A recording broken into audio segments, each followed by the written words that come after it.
Welcome to the Outer Realm with Michelle DeRoche and Amelia Pisano.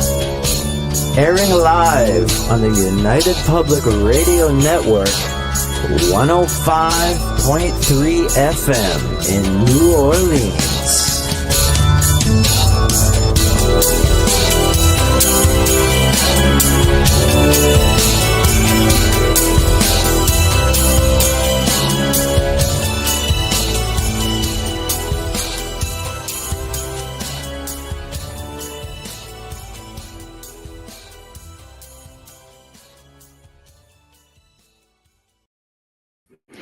Good evening, everyone. Welcome to the Wednesday night segment of The Outer Realm. We are broadcasting live on the United Public Radio Network, UFO Paranormal Radio Network, 105.3 FM from the Gulf Coast, 107.7 FM from beautiful New Orleans. We're fully sponsored by the amazing people over at Folgers Coffee who have been a part of our journey for the last several years. So thank you, Folgers. We couldn't do it without you, nor would we want to. Also, big thank you to Justin Snicker, aka Dr. Snick, the Sonic Surgeon, for the contribution of his time, his music, and his voice for the intro you just heard. He is an award-winning composer of Halloween, horror, sci-fi, and darkwave electronic music, which can be found on all of your music streaming platforms. Also, thank you to Steve McGinnis, the artist behind our logos here at the show. Check him out on Facebook and Instagram. Also specializes in the horror genre, Halloween genre, but does phenomenal commission pieces of all types. So tonight, I'm really thrilled to have my dear friends, Preston Dennett and Dolly Safran, back on the show. And it's spooky month. It's Halloween. It's everything high strangeness. It's just the month where, you know, everything combines. And tonight will be an example of that because we're going to be talking about a chapter out of Preston's books, Not From Around Here. And it's going to be stories of UFOs and ET graveyard encounters. I did not think this was a thing. I really did not. So when Preston, the last time he was on, said, yeah, that's a thing. It's like, I got to find out about this. This is just extraordinary. So without further ado, and we have so many people in chat tonight, and I appreciate all of you. I will try to put up comments as we can and questions, that sort of thing, and get to as many as possible. So until then, sit back, enjoy the show, and let's welcome Preston Dennett and Dolly Safran. Hello. Hello. How are you guys? Pretty good. Getting ready for spooky time. It's been spooky around here for the last couple days. Uh-oh. Spooky. Better get my microphone ready. I forgot. Uh-oh. Yep. Spooky. Reverb. I'm wearing my black shirt in honor of Spooky Month. Ooh, thank you. I too. And Dolly as well. Black shirts. I love it. Oh my God. Everybody chiming in. Thank you all so much. I know the ones in my chat room, so I'll just put you up. And of course, well, thank you, Amelia. She is. She does listen. She is out there. Thank you for the repost. Also, thank you, Mark, for the repost as well. And Janie, where are you? God, see, you have to understand, we have Preston's people on board tonight too, so I'm going to lose some of you guys for sure. So welcome to everyone. Hello. And I love you too, Janie. Thank you. Thank you. And if I'm missing anyone, God, just please get back in there so I can just acknowledge you all. Hello, Kevin. Oh my gosh. So of course you guys know the drill, right? Feel free to just flag any comments, flag hi Heidi, flag any questions, whatever. I'm very, very laid back over here. So go crazy. Okay. Yes. So I have to say, ET and UFO encounters in the graveyard, in the cemeteries. That's a thing. Yep, Yes. It sure is. I had no idea, honestly. It kind of really struck me hard when I read this one account in a book about West Virginia UFOs. Mm-hmm. And I kind of remembered hearing a case from Raymond Fowler I thought, wait a second, I think J. Allen Hynek has a case. And all the dots started going off, and I'm like, Jim and Cora Lorenzen have a case. I know Scott Corrales has a case. I've got about 24 cases that I know of. Wow. I'm still finding ones with a weird connection, not only to graveyards, but to, the life after death and death in general. Well, or weird connections that are I don't fully understand. well, is it sort of like those instances where you hear about some locations, especially, um, small towns, maybe some indigenous cemeteries, where all the bodies disappear. Like, even though they've been there for a long time. I was like, yeah, that's a thing. I was like, what? Yeah, that's right. We talked about that once on a prior show with the Alaskan village. Yeah. Or Well, there the was Arctic or somewhere. there was one in northern Canada, and they only chose like I think 2 or 3. But Wayne and I were talking about this like a few days ago, and he goes, "No, I read something where literally the entire cemetery got emptied out, and they were just really old graves." I'm like, well, who would want that? Well, okay, some of us maybe, but I mean, like as far as we like those who like the macabre and things of that sort. But a lot of these were just gone. Taken out, holes in the ground. That's it. Everything gone. You have 100 people. Where do they go? That's an interesting thing to think about. Yeah. I wonder. Okay, I wonder really hard whether or not that. I know that it's got to be some human, because I know of a graveyard out where I lived in Pine Mountain that emptied out like that, just holes left.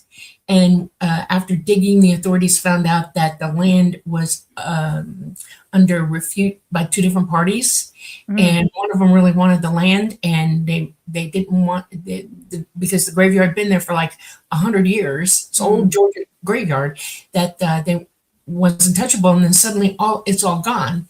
And there's a huge investigation, and the people who wanted the land got in trouble for it because they're the ones that moved them. And that's a lot of work. Yeah, I know. It's insane. Oh, here it is, right here. Wayne says there was a village in Serbia, he believes, that had graves opened up and the bones removed, with the exception of 2 new bodies that were left undisturbed. Now the question is, were UFOs seen over that area by the people at that time? Yeah, no, it's definitely a thing. When I found out it was a thing, I decided to write an article for Fate magazine. Who I was doing really well with. I mean, they were publishing pretty much everything I wrote at this point, which was a huge step up because it took me years to get in that magazine. Wow. They just kept rejecting my stuff. But finally I got in, I got my foot in the door, and they were accepting all my stuff. I thought, this is going to be such a good article. This is going to get the cover. I know. They rejected it. Sacrilege. How dare they reject you? How dare you? Don't you know who I am? No. But I found out why, and I had to laugh so hard because Scott Corrales, another UFO researcher, had read the same book I did about West Virginia UFOs, found the case, made the connection, and wrote an article called UFOs Over Cemeteries.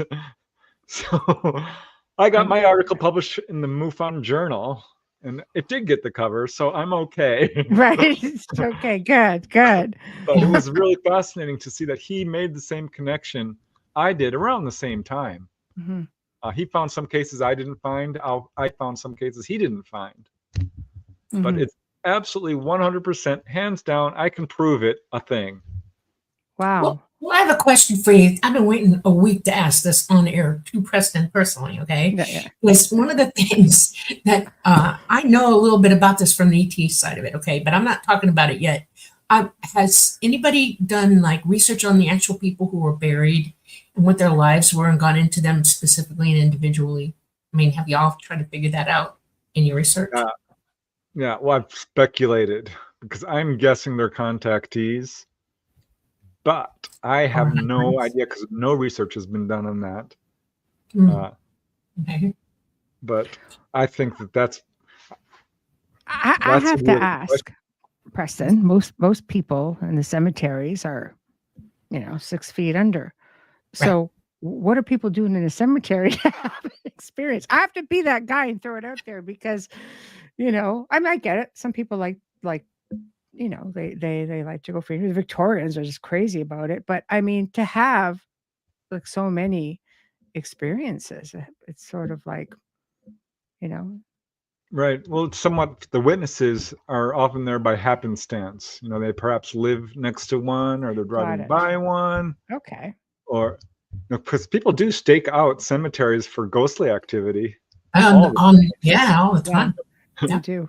Yeah. That's absolutely a thing. But and there's a couple of cases where people were doing that and did have a UFO encounter instead. Yeah. But by Yeah. and large, no, it's absolutely kind of coincidental, I Yeah. guess would be the best way of putting it. But You know, so many ghost sightings, you can easily see the research value in these encounters. You know, Wayne says that would definitely be an interesting path to look into. If people were buried and were actually contactees, it would be a heck of a coincidence. I Yeah. honestly think that's what's going on. Or perhaps I don't know. I don't know. I can only Well, speculate. I've going got all back, these reasons why I think they might be doing it. yeah. Um, If you go back in the day, small towns, for instance, especially out in Serbia, I mean, you're looking small place up, very, very isolated, and it wouldn't be unheard of that meant like an entire village would have contact, let's say, much like the indigenous people. You know, they were all very sure. accustomed to having contact with other beings and such. But what makes it so interesting that they come back unless, okay, I'm just going to throw this out there, unless, you know, was there some kind of like, were they hybrids and they're just Yes. trying to get their people out of there? See, that's what I know about it. Right there, Dolly, right there. There you go. I Right. asked Dolly about this for, we're writing symmetry too. Yeah. And I was thinking about this. I'm like, Dolly, we'll get to that case, but can I just tell you a few of the cases go crazy. I found? It's the stage is yours, my friend. Go crazy. All right. Here's a kid who is a witness to one of these really interesting cases. This is one of the first I found. His name is Ricky Banyard. This one's from Alberta, Canada. These are, of course, taking place all over the world. This was on May 7, 1967. He's 14 years old. And he noticed strange beams of light coming down from an object in the sky and ran to the home of his friend, Glenn Coate. And they watched this, they could see this object, and which I actually do have a drawing that they put together. So there it is. This is basically what they drew, what they said they saw. So they watched this for a long time until it got real late. It was 2 a.m. and Glenn goes to bed, but Ricky decides he's going to stay up. This is Ricky Banyard. And he follows this beam of light to the ground and realizes it's shining directly on the Mount Pleasant Cemetery, which is right across the street, and shining right, making a kind of rectangular, beam on the ground. And he says that he tried to get closer, but he went outside and was looking at this, and as soon as he stepped up from the trees to go towards this, the beam of light retracted. There was a loud banging noise, and it powered up, making a humming noise, and took off. Now here's the really interesting part, which this is what really fascinates me, because on the report in this case, quote, an inspection of the cemetery yielded several unexplained rectangular black streaks on the sand and gravel paths leading among the graves. Rocks and pebbles were charred. None of the grassy area or trees appeared to have been harmed, but the cemetery foreman, Joseph LaForge, says that these marks were not there. So he says, I don't know what they are. They're pretty unusual. So interesting. This is not a case of just simple sightings. That's a close encounter of the second kind. So over the graves or on the path in between the graves? It was on the pathways. Okay. Among the graves. Right. So I'm not sure exactly what that means, but it's interesting because it's not just a simple sighting. And some of these are not simple sightings. The graves are being, some of them actually do affect the graves, as we'll see when we get to some of these cases. Yeah. And sometimes they're landing. There's a few cases with humanoids being seen. So this is not just peculiarity, isn't it? Like, the path between the graves, how they have rows of graves and then you have the paths that go in between them. So, and a lot of times like there's 6 feet between them. Like it's a substantial amount of space. So that's very interesting. All right. Yeah. So that's kind of a typical case. Yeah. Because most of them are, these are fairly low level objects. It's not someone sitting in the graveyard watching something fly by, right? Mm-hmm. These are cases where the graves, or the grave site, I should say, the cemetery, is being specifically targeted. I discarded any case where, like, I'm walking by a graveyard and a UFO flies by. Right. There's no doesn't connection. count. Yeah. Yeah. No, these are cases where it's clear that the graveyard is of interest to the UFO. And here is another really interesting one. This one occurred in Illinois, June 8th, 2011. A man was in his home when his dog starts acting up. I always love that because these are animal reaction cases. Mm-hmm. Mm-hmm. This is a form of evidence. She said she was overly restless and barking and just kept barking towards the south. So he takes the dog outside. The dog goes crazy, starts running around in circles. And this is when he looks up and sees this object, glowing white. It has colored lights on it. And it's hovering. He says it was hovering just above the graveyard at the end of our street. Now, this was interesting because only a few weeks earlier, he had seen this same object hovering over the same area, but really didn't think anything of it. So he runs inside. Did a drive-by. Yeah. Well, it's significant because this is not just a singular event. Why is it coming back over and over again? There's something of interest to the UFO. Mm-hmm. And it looks like it's the graveyard.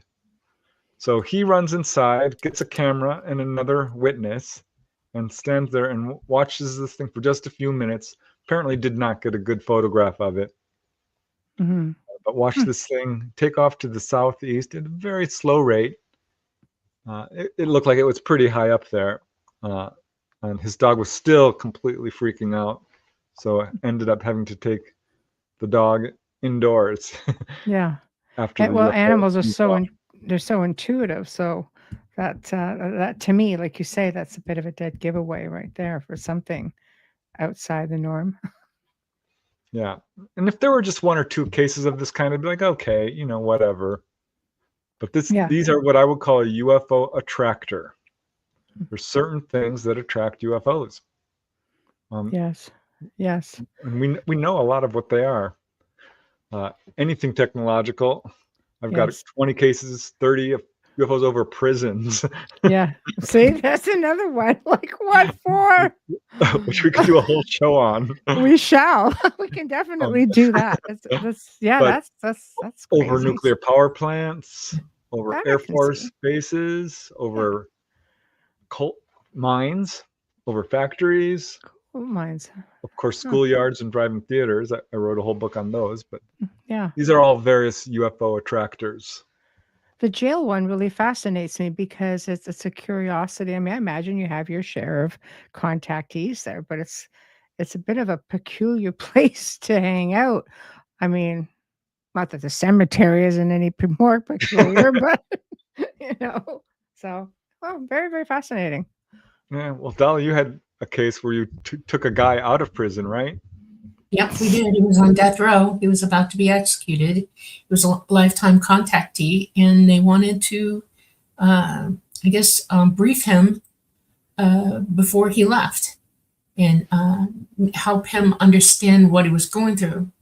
And they're very interesting ideas that people have, but basically ET cares about you whether you commit a crime or not. Okay, if you're their contactee, you're their contactee, and the state of your consciousness is real important to them. And you got this person who's done some really stupid stuff, and they're about to be executed for it, and ET still cares about that, the consciousness of who you are. Okay, this is a very you would consider this really high spiritual stuff. And they'll bring them up and they'll have words with them and go over things and give them a chance to understand what was about to happen to them. This is their way of dealing with death. Okay. Nobody dies alone with the ET. Everybody's walked through it. There are always others with them. And when you're isolated in a jail like that, who's going to help you? So that if you're a contactee, they'll come for you and help walk through it. And they'll actually stay in contact until the moment you leave and then help you walk over. They're capable of doing that. That's fascinating to think that they would do that. And I mean, and obviously nobody else sees them. Right, exactly. That's the weird part about it. Can you imagine? Yeah. Yeah. Well, the interesting part OBE, to me, just like we do. They can OBE as well, and they can cloak themselves from everything. They can even go as far as not be seen on radar at all. So it's not hard for them to stay secluded and away from your eyes to be seen.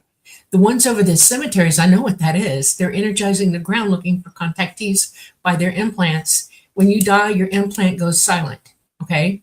And so they'll go looking for their people, the hybrids, and they'll energize the ground, which sends a signal to the implants, okay? And once it energizes, they know they've got the right one, and they'll pull them out. I'm curious about something, Preston. Have you ever had a reports of a graveyard reporting that the body is gone, but the grave was not opened, and they couldn't figure out how the hell that happened? No, but I do have a case which I'll get to, which points towards that, because it's one of the best cases. I kind of want to save it for later in the show because it's so wild. Yeah. But what's interesting to me about your story, where you're, pulling up this guy on death row, is the ETs know that he's going to die. Right. So does he. And yeah, when we pass away, you know that we all have to face this someday, all of us. And we're not exactly in our societies, not real. We celebrate birth by everybody's there and it's a party and blah blah blah blah blah. But we don't do that for people who are passing. Families, very close families will be there, but it's very solemn and stuff like that. And there's a lot of tears. ET doesn't operate that way. It's a big deal, and they're capable of helping you over. To the other side. It's easier for them because they can see the dead person right there standing next to them. Well, that's what they're doing, and I would be curious to see how many hospitals have craft hanging out over them. A bunch. Yeah. See, things like that. So there. Well, speaking on going on this kind of tangent, there's a bunch of weird cases where someone will have a death in the family or something. And this is when the UFOs show up. But this case is so odd and spooky. This was on March 17, 1978 at Beersheba Springs in Tennessee. And this guy, Peter Thomas, 25 years old, was taking members of his religious sect, a little religious group, onto a vacation at Beersheba Springs, where they were thinking of buying some property. And before he went on the vacation, he had this dream that he was taken into a UFO, and they told him that there would be an accident. And in his dream, he died.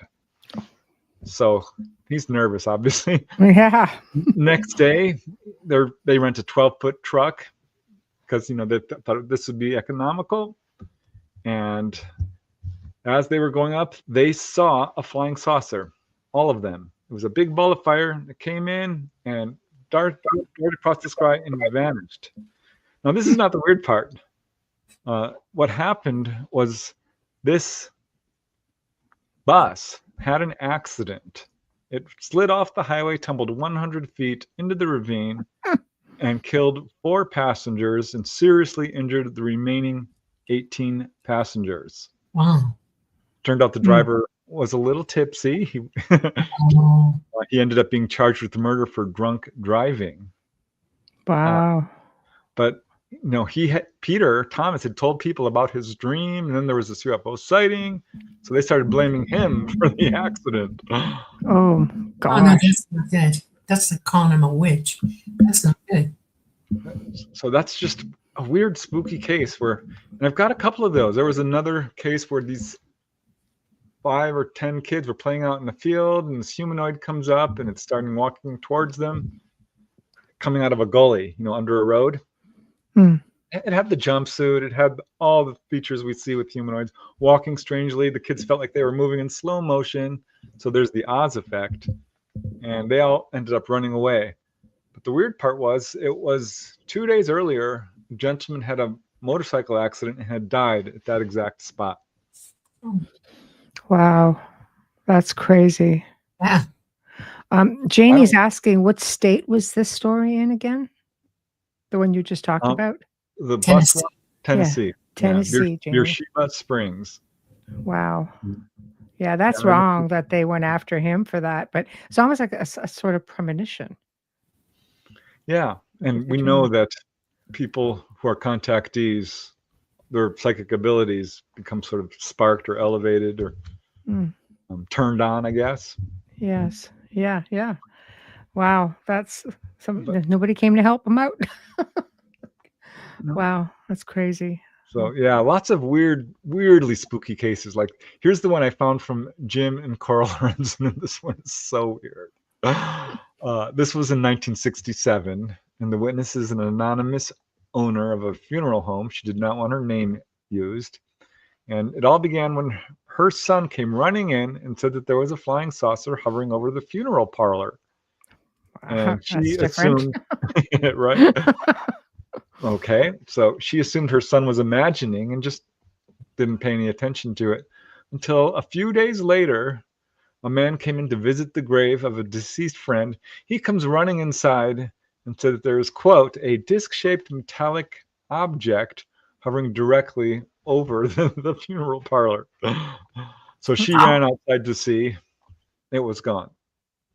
But this is, again, not a one-off. This came twice over the funeral parlor. Yeah. Yeah. So what, I mean, well, I've got, you can have to assume, like, if the deceased was there and was a contactee or hybrid, or They like to collect their gear. They don't leave it to be found, you know? yeah, especially through cremation, right? Especially with cremation, yeah. Yeah. Yeah, And, my first thought was that they were retrieving genetic material, because you know that genetic material survives right. after death. And For a certain amount of time. It's not the whole boat. Once the cells start to, you know, the mitochondrial DNA is the more prevalent one that survives the most. The other half of it goes very quickly after you pass away, unless they can get bone marrow from you. And just depends. But ET doesn't do that. So, I mean, they've had ample opportunity working with you your whole life. If you're a contactee, they already know your DNA. They don't have to collect it after you die. So yeah, that was kind of my theory. But one guy finally said, you know, maybe they're collecting implants. I hadn't even thought of that. It would make sense, because you cremate somebody, you know, because I've known people who've owned funeral homes, even like, let's say with a pacemaker, which isn't going to be quite as sophisticated, and they remove them ahead of time because they'll just explode right under heat. So I don't know, you know, about the chips, etc. But I mean, it definitely would attract some attention after the fact, if anything. Lifespan of the grays, if you want to touch I like on that one. question. Dolly? Yeah. Yeah, go ahead, Dolly. from what I understand, they can live up to 3,000 years old. Holy smokes. Yeah. Very old. Very, very old. 3,000 years old. Yeah. And, Is that average? pretty much from what I understand. I know that Mama's approaching 845 now. So, yeah. Jeez, can you imagine? Yeah. 100 years old and you're still an adolescent. Yeah. I love that. I think it's awesome. I want to be 145 and act like an adolescent. Oh. Pay no attention to him. He's young. You know, he's just 300 right. years old. Yeah. I wonder if they get crotchety when they get close to the 3,000 year mark. I've seen a couple that I thought were that old, and they didn't do a lot of moving around or anything. They were just, you know, talking to people. They were sitting down, and you could tell they were weathered. You know, they were showing their age. So it's wild. We got to give it to them at that age, that's for sure. They keep growing, right? They can get really tall. If the tall whites get really tall. Yeah, the grays do too. I've seen grays over 8 feet tall. Okay, never higher than that. But I've seen tall whites taller than that, like 10, 12 feet tall. I mean, That's monstrously crazy. tall. Yeah. Yeah, that's Wow. crazy. Wow. All right, Preston. All right, Next. Give me another one. Yeah. here's another really good case. This is another close encounter of the second kind, I guess you would call it, because it affects this time the witness, really, but also the environment to a certain extent. And this comes from J. Allen Hynek, who, of course, we all love and cherish as the father of modern ufology. He was part of Project Blue Book. He was the astronomical consultant. And after the Hillsdale College sightings defected and said, I'm done with Blue Book. These guys are a-holes. They're not telling the truth. And Wow, whistleblower. yeah, he went to the other side and said, that's it. Blue Book is a farce. I'm going to write my own book, and I'm going to become a UFO researcher and advocate. And he did a great job. Yeah, that takes a lot. That takes a lot to switch sides like that. Yeah, especially when, you're a scientist. Mm-hmm. So he was one of few scientists at that time. There was maybe five or 10, but he was definitely one of them. And this case, this is interesting. March 8, 1967, and this is in Leominster, Massachusetts. And this involves a young couple, a hairdresser and a painter, who went out for a drive to look at the newly fallen snow. It was 1 a.m., a clear night, and they're passing by this small cemetery outside of Leominster. And this is when they notice that the cemetery is completely shrouded in fog. Only the cemetery, nowhere else. So that's weird, right? Yeah. And as they're looking at it, like, that's weird, they see there's this glowing object hovering over the cemetery. So they're thinking, well, maybe it's a fire. Perhaps there must be a fire, and that's what the light is, and this is smoke. So they're getting closer, and this is when things got really strange. So he turned the car around to take a closer look, rolled the windows down, got out of his car and shut the door and pointed at the object. And this is when the automobile lights on his car, the radio, and the engine all went out. He felt what amounted to an electrical shock, which his whole body became numb and immobilized, and the arm he was pointing with went whack right against the hood of the car, and he couldn't move it. Huh. So I don't know what's going on there, Dolly. Maybe you have some theory? Was he wearing a watch? A metal watch? Doesn't say. Magnetism is a funny thing. When it knocks out the power in your vehicle, it can magnetize the car. And if you have metal on it, can attract it. So that's probably why his arm flew out to the car. I mean, it's possible. It didn't say. Makes sense.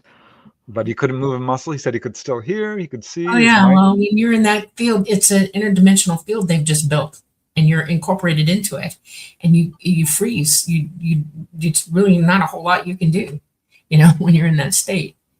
On that side of it, they're inside and they're totally protected from it, but outside the craft, that's all wide open interdimensional space, and it'll freeze you solid in your tracks. Yeah, it didn't say whether his wife froze or not, so I don't know about that.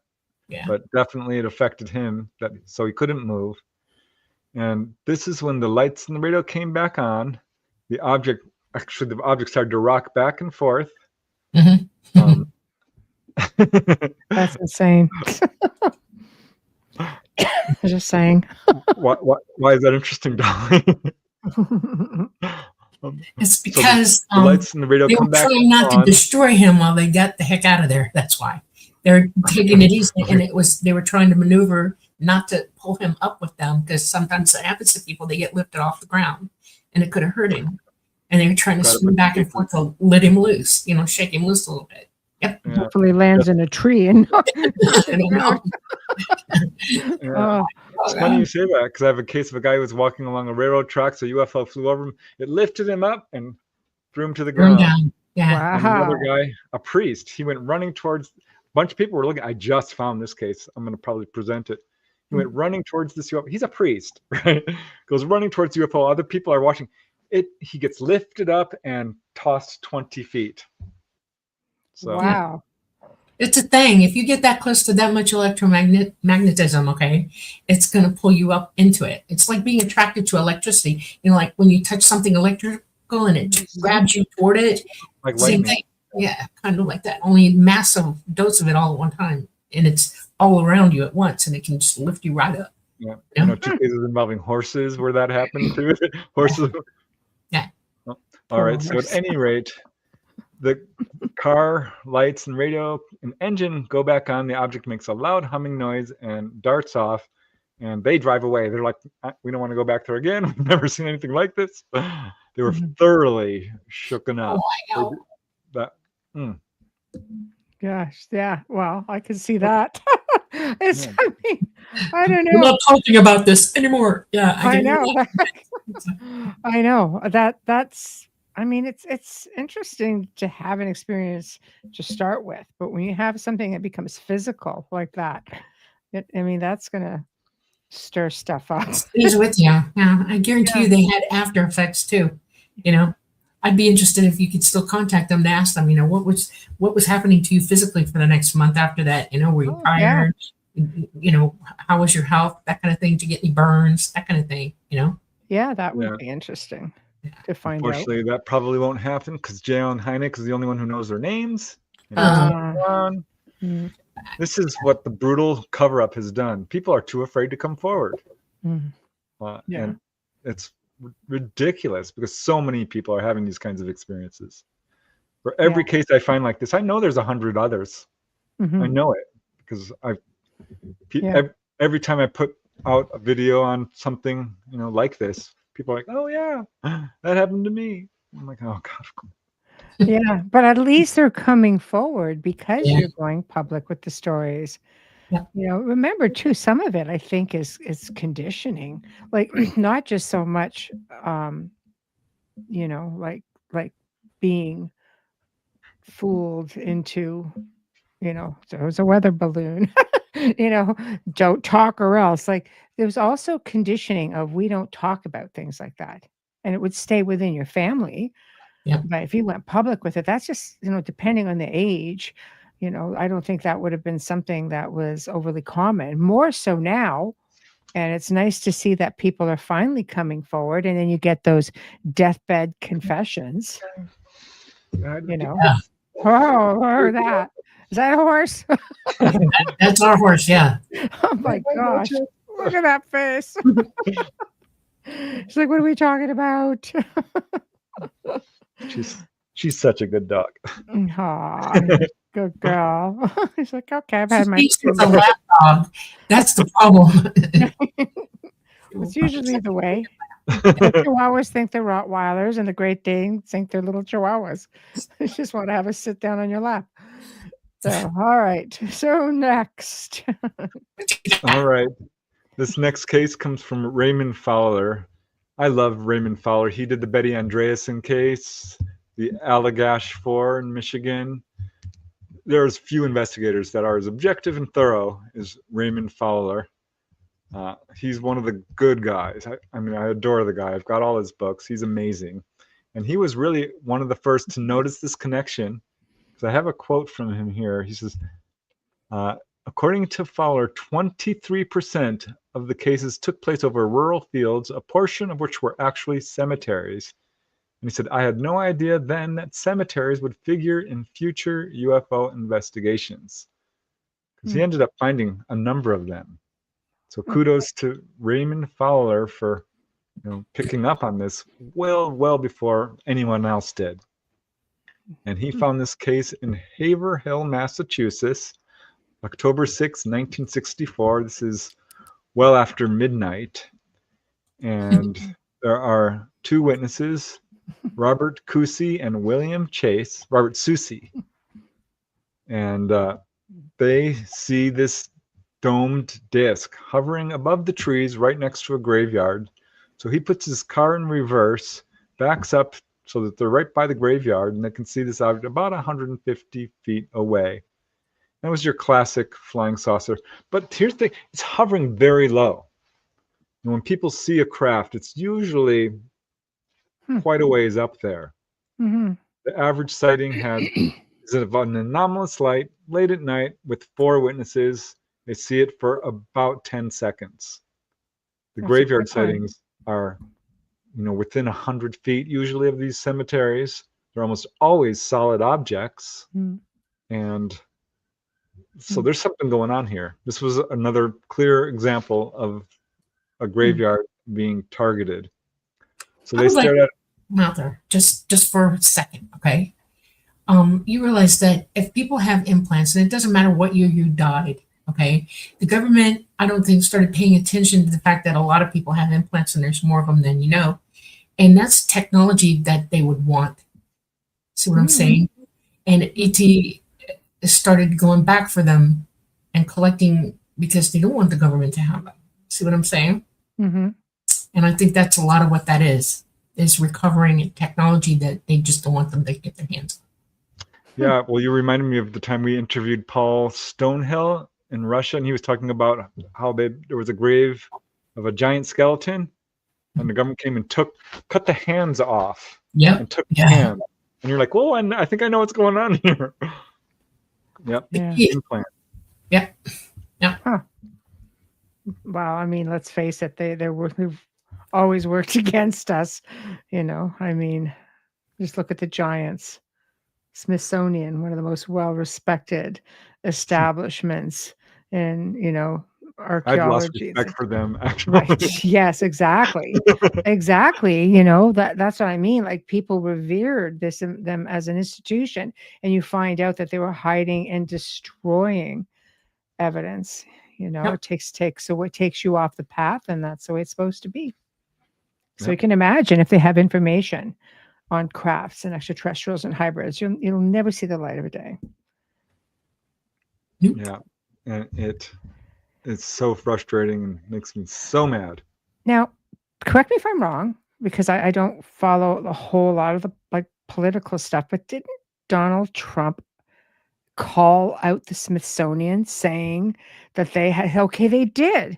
He did to I guess reveal this suppressed history. Is that what it was? Yeah. Wow. Yeah. He wants them to open the doors. He wants in there. Yep.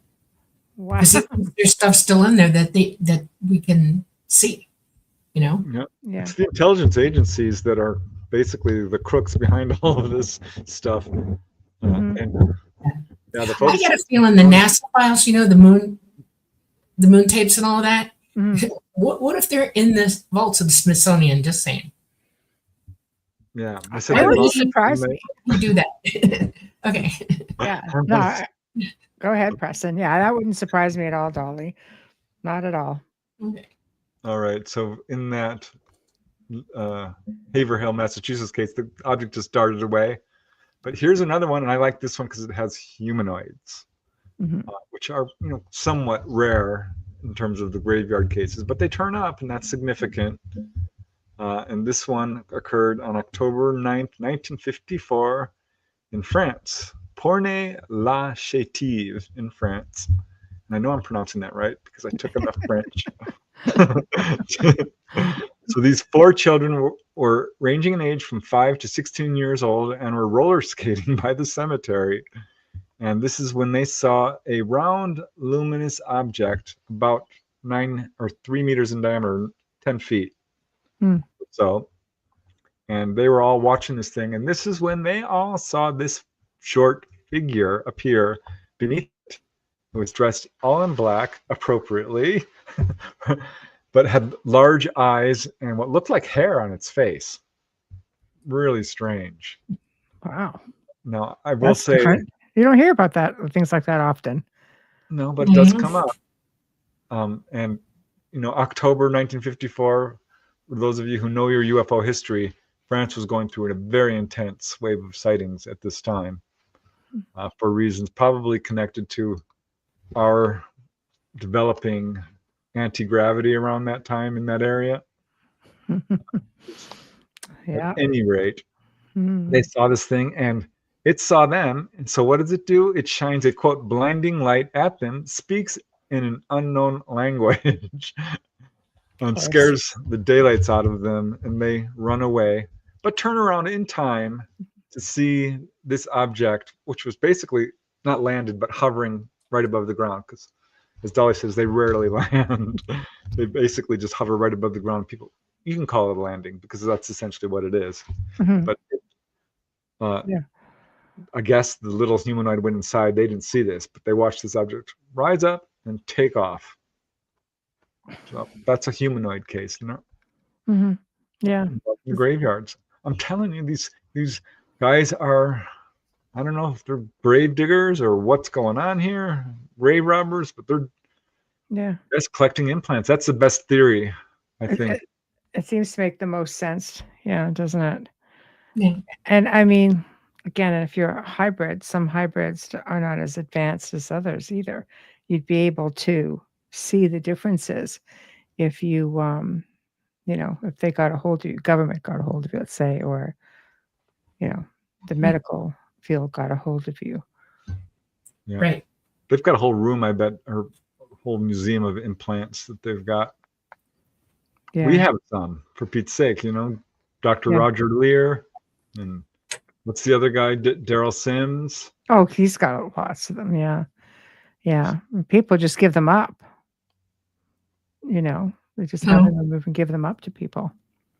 I would say the vast majority of contactees do have implants too. There was a comment about that for you guys. Hold on. Here we are. Carrie says, am I hearing Preston and Dolly right that implants could be right in the bones? Yes. Okay. Yeah, they're in places you wouldn't. One guy I talked to, I talked to his mother and kind of threw his mother to him. He had an implant right under his back molar, under the molar. Oh, between the mandible and the molar. Yeah, in the space between. Yeah. Wow. But they can be just about anywhere. In the skin behind the ears is not uncommon. In the jaw, the hands, the arms, the legs. They're tiny. Yeah. I don't generally hear them. Maybe you can correct me, Dolly, in the actual torso of a person. Yes. They are then. Yeah. So they don't usually do the torso unless they're confident that it's not going to be bothered by anything. Right. Yeah. Because I don't hear that a lot, but I'm not worried about them. I think they've got good uses. I don't think they're for tracking so much. I think that they're more for monitoring people's health, mainly. But some people do feel like they're facilitating communication, or that the implant will go off for some reason if they're very emotional, or if the ETs are coming, or. Well, what about by our governments or militaries? Yeah. Yeah, well, they're implanting people now too. Think about that. This is disturbing to me. They've worked out how to make brain implants. They have implants that are working on your nervous system. They're trying to help people walk. Those are implants. They implant you in the Army with the GPS. When you're going overseas, you're going on instead of wearing something in your helmet or on, they offer you it's like the the little teeny thing that they put in animals to scan it. That's they put them in humans now in the military. They give you that option. Yeah. Well, I remember voluntarily or involuntarily. Voluntarily, yes. Yeah. And involuntarily, dog tags. You can get separated from your dog tags, and this is a way to identify you absolutely and GPS you at the same time. So yeah. Right. Wayne says, I thought that ET was far beyond, I guess, advanced, far beyond the need for a physical sort of implant.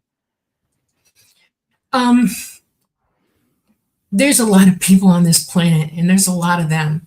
And when you're doing in science, we have to be very specific, right? We can't make mistakes. And this is a way for them to be absolutely positively sure that they're identifying the right person. Okay, you can be psychic about it, no problem. But there are those whose psychic ability makes that difficult for them. So they will implant you so that they know they're making exact contact with you. They have technology that is so advanced, it's not a big deal. They are implanted as well. They wear GPS, a type of GPS. So it's more like it's a light type of thing, and it has a frequency in it, that identifies each other. Well, that would make sense. I mean, if you had a craft go down and they were coming in to retrieve you, they had a case like that in Brazil, wasn't it? Where the ship came back to try to retrieve their counterparts, and they were just taken already by military. Yeah, they use different things, like when they're traveling, from planetary system to planetary system in a galaxy, they use frequency markers. It's the same thing, okay? And it's just a way of getting to you specifically.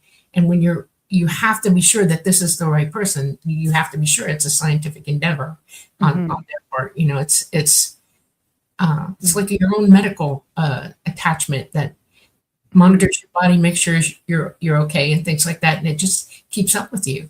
And they can immediately take you out of a crowd and identify you specifically. So yeah, you get 50 people all hanging out together, and they're trying to grab one of you. Pinging different things. Yeah. All right, Preston, next one. Okay, I've got a bunch. Here's All right. another Canadian case. Interesting, Dolly. This is in Nova Scotia. Mm, Where Shocker. you're just there. Yeah, we were just there. It was so cool seeing Shag Harbor. It's a great place, isn't it? Yes. Yeah. Beautiful, absolutely beautiful. I could live there, and we almost did because our government shut down, and we weren't sure we were going to get back. We weren't sure we were going to fly out. I swear to you, I'm not going to. Oh, My no. poor daughter, she's texting me, "You're in trouble." I'm like, "Why?" We're stuck up in Canada The on an government's island. still shut down. Unbelievable. Okay.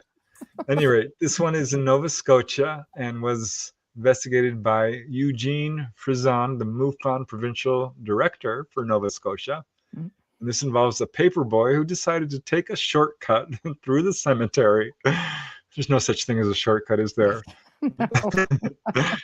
and as he's inside the cemetery grounds, he notices that it's getting weirdly windy, and hears a strange kind of whining sound and a rush of heat. And this is when he sees on his right, very close to him, just a few feet away, a large object about 9 feet tall, 5 feet wide, hovering, and whizzes right by him and gets out of view. Now, he thinks he surprised this thing that was basically in the cemetery doing what it's doing. Because, and this is where it turns into a close encounter of the second kind, because immediately following the incident, and you were talking about this, Dolly, he suffered raised blisters across his chest and face.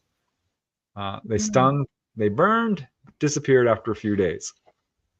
It's like It sort of happened up in Falcon Lake, burn. Yeah, didn't it? Falcon Lake in Canada. I cannot remember the gentleman's name. Mikulik. Yeah, it was just loaded with burns. Yeah, so I'm surprised we don't see more of that. Yeah, I'm not surprised actually, because I don't think ETs are trying to burn people. It's people who get too close to one. Right. It's a shot. It's a situation, like you said, it was a surprise. He showed up suddenly out of nowhere. They were too close to him, and they knew they needed to get the heck away from him immediately. And but it wasn't fast enough. He got some burn from it, you know. Mm-hmm. Yep. Yeah. Oh, there's a UFO case, isn't there, of a guy out in the woods with his buddies doing, tree work and stuff, and he accidentally touched the craft? You know who I'm talking about? I'm thinking you're thinking of the one Michelle just mentioned, Stephen McCallick. And Falcon Lake. Yeah, that's one. Yeah, it was a shock, Yeah, that was a pretty big deal for Canada. Like it's an older case, much like Shag Harbor. Yeah. There are all kinds of them out there, but you do have those ones like Rendlesham, this is that one that periodically just sticks out, and it's the one that everybody thinks of because it was it was made public, which was shocking to me, like back then, that it would have been made so public. Yep. So next. All right. I like this one because the witnesses are police officers. And to me, they make a little bit more credible witnesses. Mm-hmm. And we have so many police officers who are witnesses because they're out there at night. They're the watchers. They're the ones who are taking care of things. And it's such a shame that most of them don't talk about it. Yeah. Because people have lost their jobs. Police officers have been passed over for promotion, have been run out of the force because of their sightings. And it's ridiculous because that's their job. To check out and make sure there's nothing unusual going on. but these Yeah. guys were lucky. Yeah. And I'll tell you why. This was November 4, 1957, and this is in Elmwood, Illinois. Patrolman Joseph Lukasek and Clifford Shaw and a fireman, Robert Volt. They were all in the squad car investigating a store which had an open window, which shouldn't have been at that time. It's 3:12 a.m. And this is when one of them sees this really bright egg-shaped object, bright red-orange, they said, hovering 250 feet in the air directly over the cemetery, Elmwood Cemetery. I think I do have a picture of it, actually. Let me see if I can find it just for, well, I'll find it. Elmwood Cemetery. Talk amongst yourselves. Dad's brother.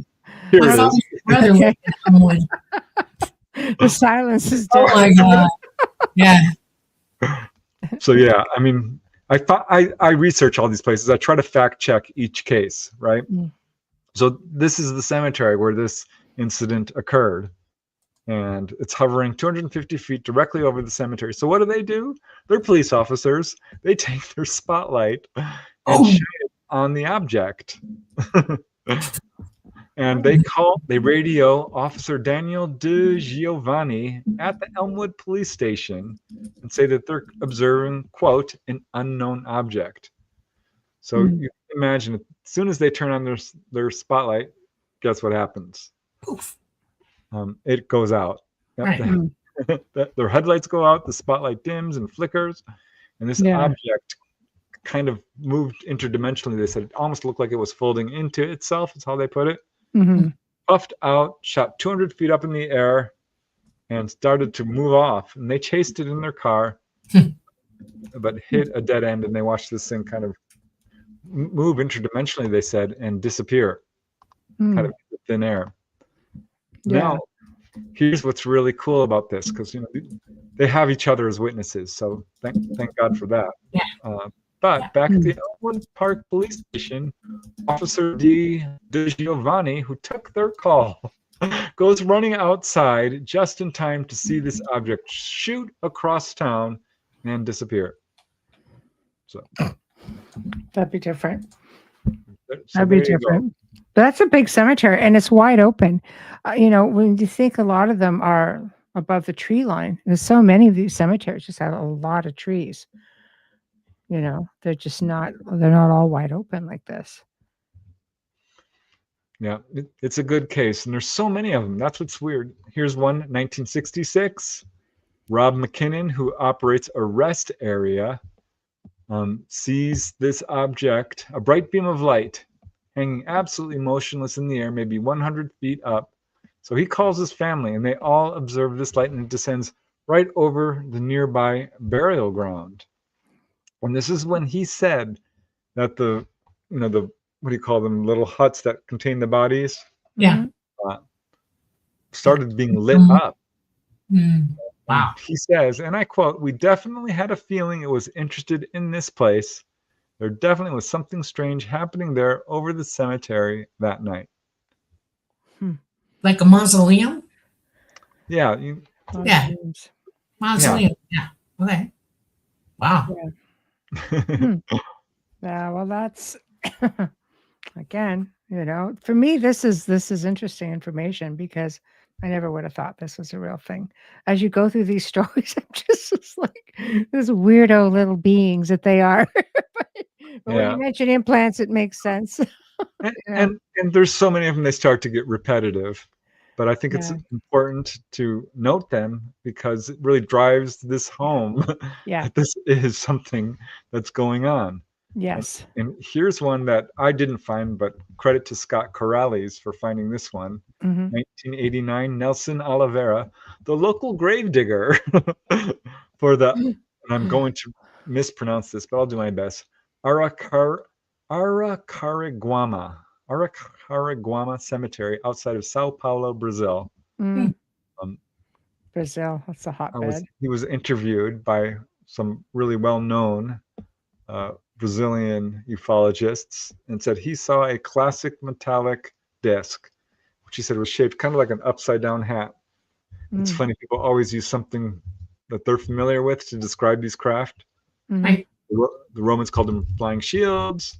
Mhm. We hear like flying tortillas all the time, or look like a sombrero hat. So Mm.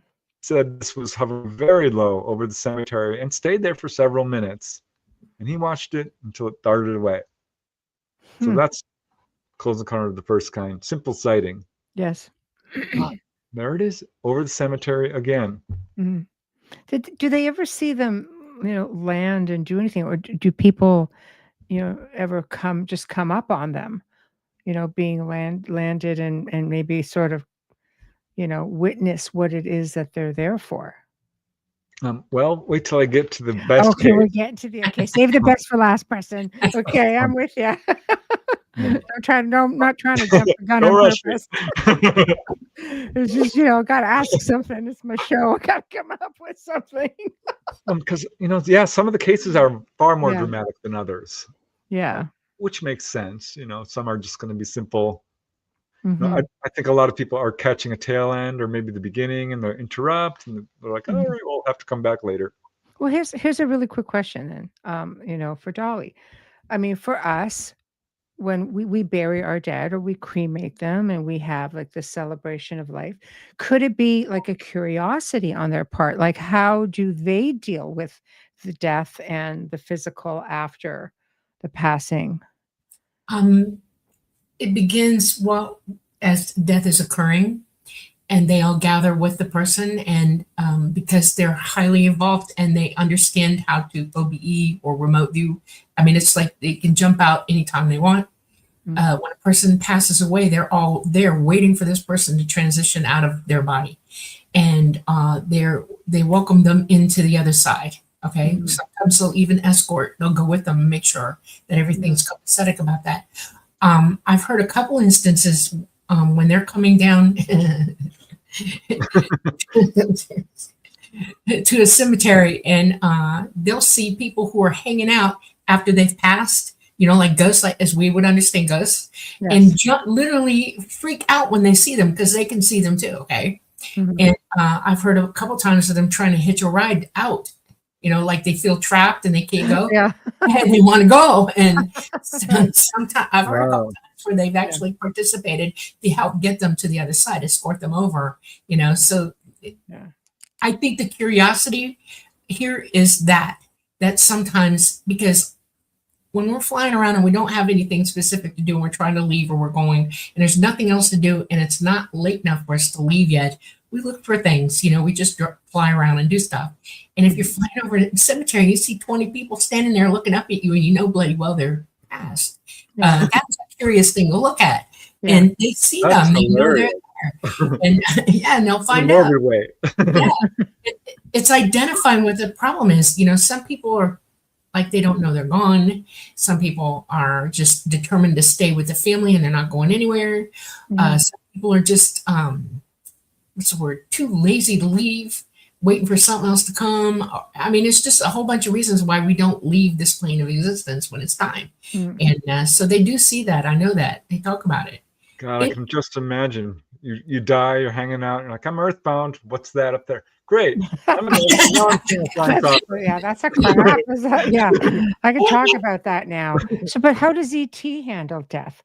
Like, do you think that they're curious about maybe our ways of dealing with the deceased, like the physical? Because the physical is no big deal to them, right? They think that embalming is the grossest thing ever on the planet. Okay, they don't understand. I mean, I'm with them on that. Yeah. Mummifying somebody is way different than what we do now. Okay.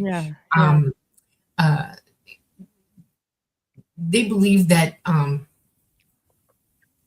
do I put this? This is a body that has energy in it after you pass away that belongs to you. And some people want to be cremated because you want to release that energy. Okay. If you understand why that works that way. And so they cremate right away. I mean, they just don't mess around. Cremation. Okay. They're way evolved. Nobody gets buried ET anymore. Everybody's cremated. I think that's why they're looking for contactees that want to be cremated, identify themselves to them and say, please come get me. If they embalm me, get me the heck out. Release me. Because I think it takes a little while for that energy to release from your body if it's embalmed. Okay, Mhm. it almost like holds onto it, and that's sad to them. That's really sad. They don't find that fascinating at all. They think it's tragedy. You know, Yeah. Yeah. um, I'm they just curious if there was this curiosity of like, what are they doing? Like, oh, they why are know. just Trust throwing them me, in a they hole? yeah, Yeah. they've been watching I us. think they know more about us than Yeah, we know about yeah, ourselves. right. Yeah. Yeah. Yeah. But it's interesting because there are people who've had a near-death experience and they don't go see relatives on the other side. They're seeing ETs. It's a very few cases, but it does happen. Mhm. And Yeah. I did interview a guy, Don Anderson, who was taken on board, and they showed him his deceased father. He Hmm. came on board too. I know a Mhm. case in, gosh, Puerto Rico or somewhere around there where two ladies, the mother, her husband, and the girl's father Mhm. appeared. And there was this Mhm. huge reunion, and they were all very, very happy. They both recalled it, so this is not just a single witness case. Mhm. They saw this deceased person on board a UFO. Yeah. Whitley Strieber talks about this, and I Yeah. kind of That's didn't crazy. believe at the time. I'm like, I'd never Yeah. had a case like this. That's crazy. No. But yeah, It raises a lot of more questions, doesn't it? Yep. About some of the conditioning that we have grown up with, the belief system when you're seeing your deceased family members on a craft.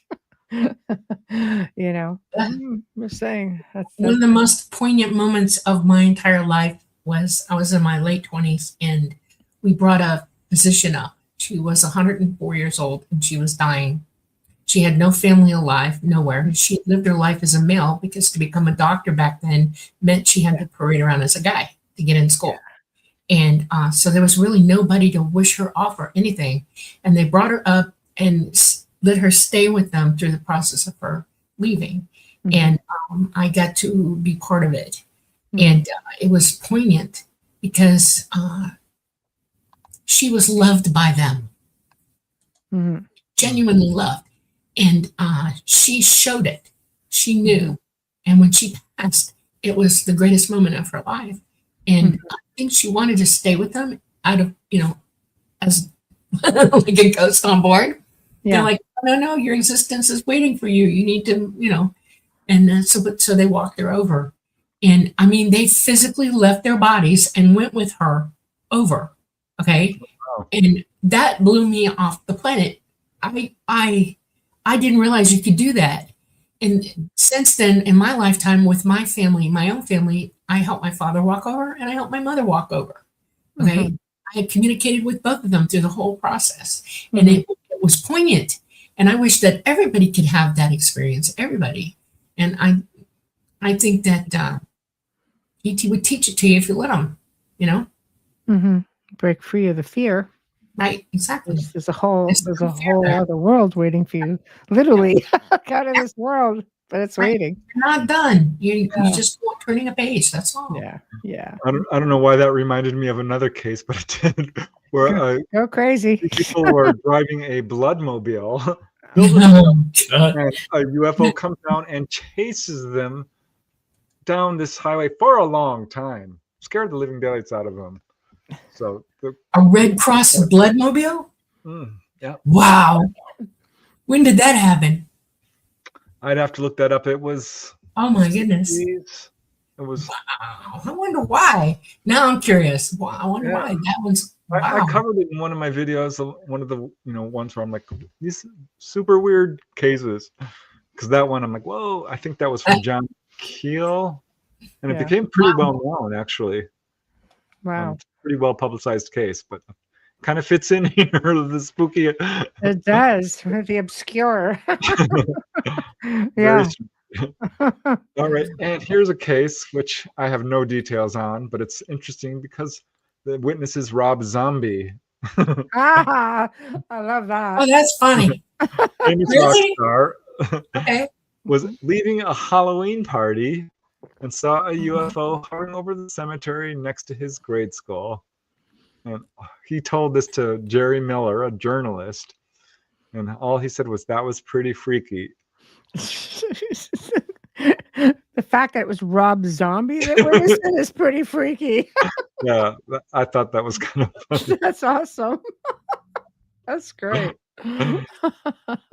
All right. Oh, Here's a more recent case because I want to get to the good one. I'm only halfway through, not even. got lots of time. Go crazy. Yeah. So June 16, 2011.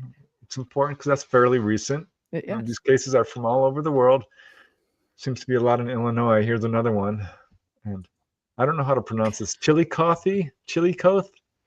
Anyway, a lady's driving along Route 29 when her radio gets filled with static, and she pulls over to the side of the road because she sees two very large orange lights hovering over the local cemeteries. And all these other cars start pulling over to watch them.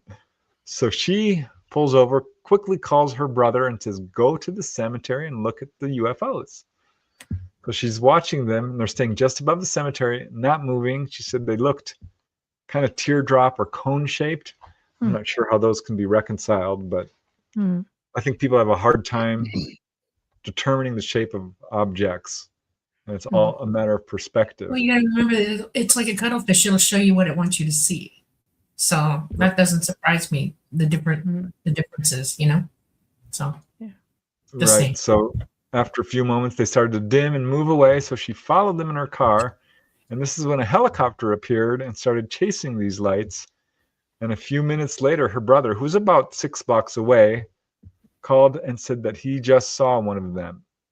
So this was reported to MUFON, and a good multiple witness sighting, which I'm sure we haven't heard most of the witnesses who had this. And I want to know who's in that helicopter, because they obviously saw it too. I'm sure we'll never hear their testimony. No, I'm sure there's a lot of testimonies that are just hidden. So right. So I'm going to skip a few of these because it's getting there's so many. That's the problem. Here's one in Girona, Spain. It's just your typical UFO hovering over a cemetery. 4 people watched it, and it stayed there for a long time and then took off. Yeah. But here's an interesting one because this one's in England, and this drives the point home that this is worldwide. UFOs are ubiquitous. I've said this before. Name any town, I'll find a UFO there. Please don't give me a town. All of a sudden they start flooding in. That's a series I'm working on. UFOs over your hometown. And yeah, I'm batting 100%, but gosh, the research is very tedious. At any rate, if you have a town, I'll look it up for you. Okay. Here they come. Go ahead. July 15th, 1996. This is in Cheshire, England. A young man described by the police as, quote, a sensible sort of lad and genuine was walking by a cemetery when he saw this object hovering again at treetop level over the cemetery. And he said the object was making a high-pitched noise. And I like this description, like cats wailing. Oh, that's unusual and not pleasant. No, but sometimes UFOs will make noise if they want to grab your attention. So I've seen that because generally they're perfectly silent. Yeah. Or maybe it's a reverse engineered because our own do make noise. But at any rate, this thing begins to fire beams of light at the railway line right next to the cemetery. So he runs away and the object follows him. Oh boy. He gets home, tells his dad, and so they both return to the scene, and the UFOs are gone. But here they find 4 railway sleepers still smoldering, and one had a 4-inch hole burned through it. So they contacted the police, and the police verified this, and actually did an investigation, and there was no sign of accelerants, meaning gasoline or anything like this. Yeah, so that's insane. Just saying. God, it would be in England too. Yep. Wow. So you mean 4 railway cars with a hole burned through one of them? Yeah. Wow. Sleepers. Yeah. I guess I don't know what a sleeper is. So yeah, they're long sleep on. It's a long rail. Yeah. It's a long train. Yeah. Yeah. Yep. Ha. Wow. That would be unnerving. Big hole in there. Yeah. Wonderful. All right.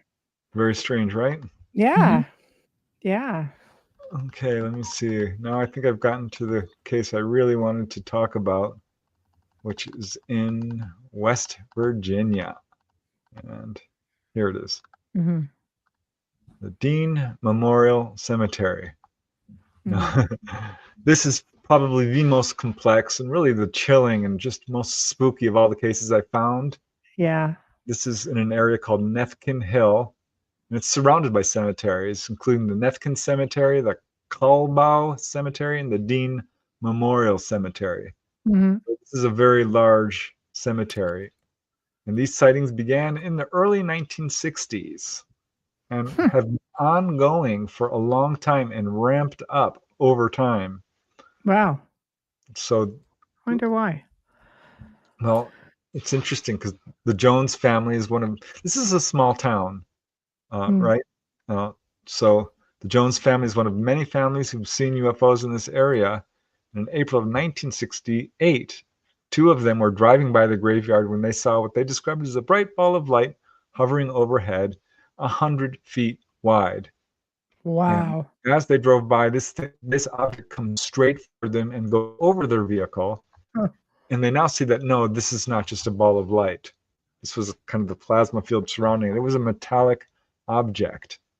And it was making a buzzing noise as it moved over them. And it scared them. So they drive home and it follows them home, hovering over their car. They run into the house, and this object is still hovering over their house. Everyone in the house sees it. They wake up all the relatives and watch this object as it starts darting from place to place and then darts off. Mm-hmm. Huh. Now, Wow. It's interesting as to the continuation of the events that keep happening. Like, what is it about this area that keeps them coming back? I think it's a cemetery because this is where all the activity is happening, and we'll see why actually. Okay. Right on. These are family cemeteries, and one of them are the Calls. They have Right. their own family cemetery there. Yeah. And one of the ladies in this family, her name is Amy, says, and I quote, "We'd all see lights during the late 1960s and early 70s going back and forth around the church area. I never wanted to see them, but I did." And they said they were not planes, they were not helicopters. And when they get close to them, they could hear these making sort of a high-pitched whining or buzzing noise. Huh. And usually were white, but not always. Her sister Vicky also remembers seeing them and said that she saw a silvery white elliptical shaped object. And she always remembers being very afraid of these things because they were not airplanes, not helicopters. Nobody could identify them. Another member of the family, Clark, says that he saw one in mid-July 1970 hovering right over the neighboring cemetery, the Nefkin Hill Cemetery. And boom, as soon as he's looking at it, it comes right over his house, and he's looking up at the bottom of this object, which you can now see is kind of more cigar-shaped than really anything. Mm-hmm. It turns on all its lights, 15 to bright lights shining down, and boom, goes straight back over the cemetery again and hovers there. So this is just going on and on. Yeah. The mailman, the postman, Dixon Ritter, lives 1 mile north of the graveyard, has an excellent view of the area, and has seen these over and over again. Hovering over the church, he says one that comes down is about 5 feet wide and would go over this cemetery, the Dean Memorial Cemetery, right over this area, over and over again. So this continued for years, right? Reverend Harley DeLure and other residents decided that they were going to go UFO hunting in the cemetery. So Wow. people are doing CE5s. In the cemetery? Might check out a cemetery. Yeah. Wow. It is interesting that these are family cemeteries. The first one, the 100-foot jobbers, that's and I'm guessing these guys are contactees because they're all seeing UFOs. Yes. And it's following them. It's coming over their house. Yeah. They didn't talk about it in terms of seeing humanoids, but I bet if I could get them. Small town, right? Right. Again, old families. So these guys, the Reverend and 2 other residents, decided to go UFO hunting and go about a quarter mile away and waited. And after 2 hours, a UFO showed up. They said it looked like a big turtle with lights on it. And it wasn't more than 6 feet off the ground and was shining lights down onto the graveyards. And as they watched, this object hovered low over each of the graveyards, shining powerful beams of light as if searching for something. And this is when they noticed something. The object stopped and targeted a particular gravesite. So they knew who this gravesite was. And the only thing unusual about this gravesite was that it was very recent, only 1 day old. And the funeral had been held earlier that day. And they were there that night. So that's I think, exactly what Dolly's saying is going on here. Yeah. Now, he wanted to exhume the body. Yeah. Wow. The Reverend did. Well, see, that would be interesting to see. But I mean, would you see anything with the technology? No. Like, really, if they were just taking No, they would just take it right out. right? Yeah. Yeah. So. But they never did exhume the body. But he says, and again, I quote, "It seemed like every time there was a new grave, within the next couple of nights, people would see lights up there." Huh. So I counted more than a dozen cases in this one area. Yeah, they were taking implants away from the government getting. Yep. Yeah. It makes the most sense. And again, small town, how many small towns where everybody sees them. That's right. Well, everybody's probably a contactee too. It's that small. Exactly. Yeah. Exactly. Yeah. Easy cheese mom. Yeah. It was Scott Corrales. He's the one who said that, why are they doing this? He leads us to consider that these alien scientists are gleaning important biological information from the deceased, or perhaps they are removing implants left in the bodies of long-time abductees. So that right there it is. So, yeah. That would make sense. Yeah. Yeah. John says maybe there was a study done there. It would be, I would really wish that there was more attention paid to this sort of thing. There wasn't. According to one researcher, there were some funeral homes that had some bodies missing. I looked him up. He's not a particularly reliable researcher, so I'm taking that with a grain of salt. Yeah. So but it's a curiosity if it's a thing, right? Yep. I mean, to completely go missing. It's very, very odd. Some of these cases are just beyond strange. And, yeah. Well, keep sharing the weirdness, Preston.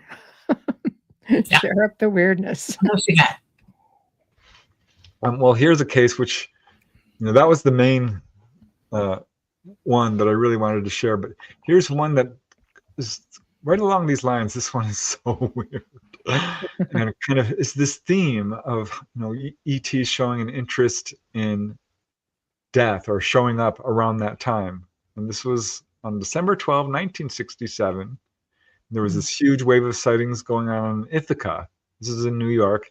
There were like 800 sightings over a period of just a few months in late 1967.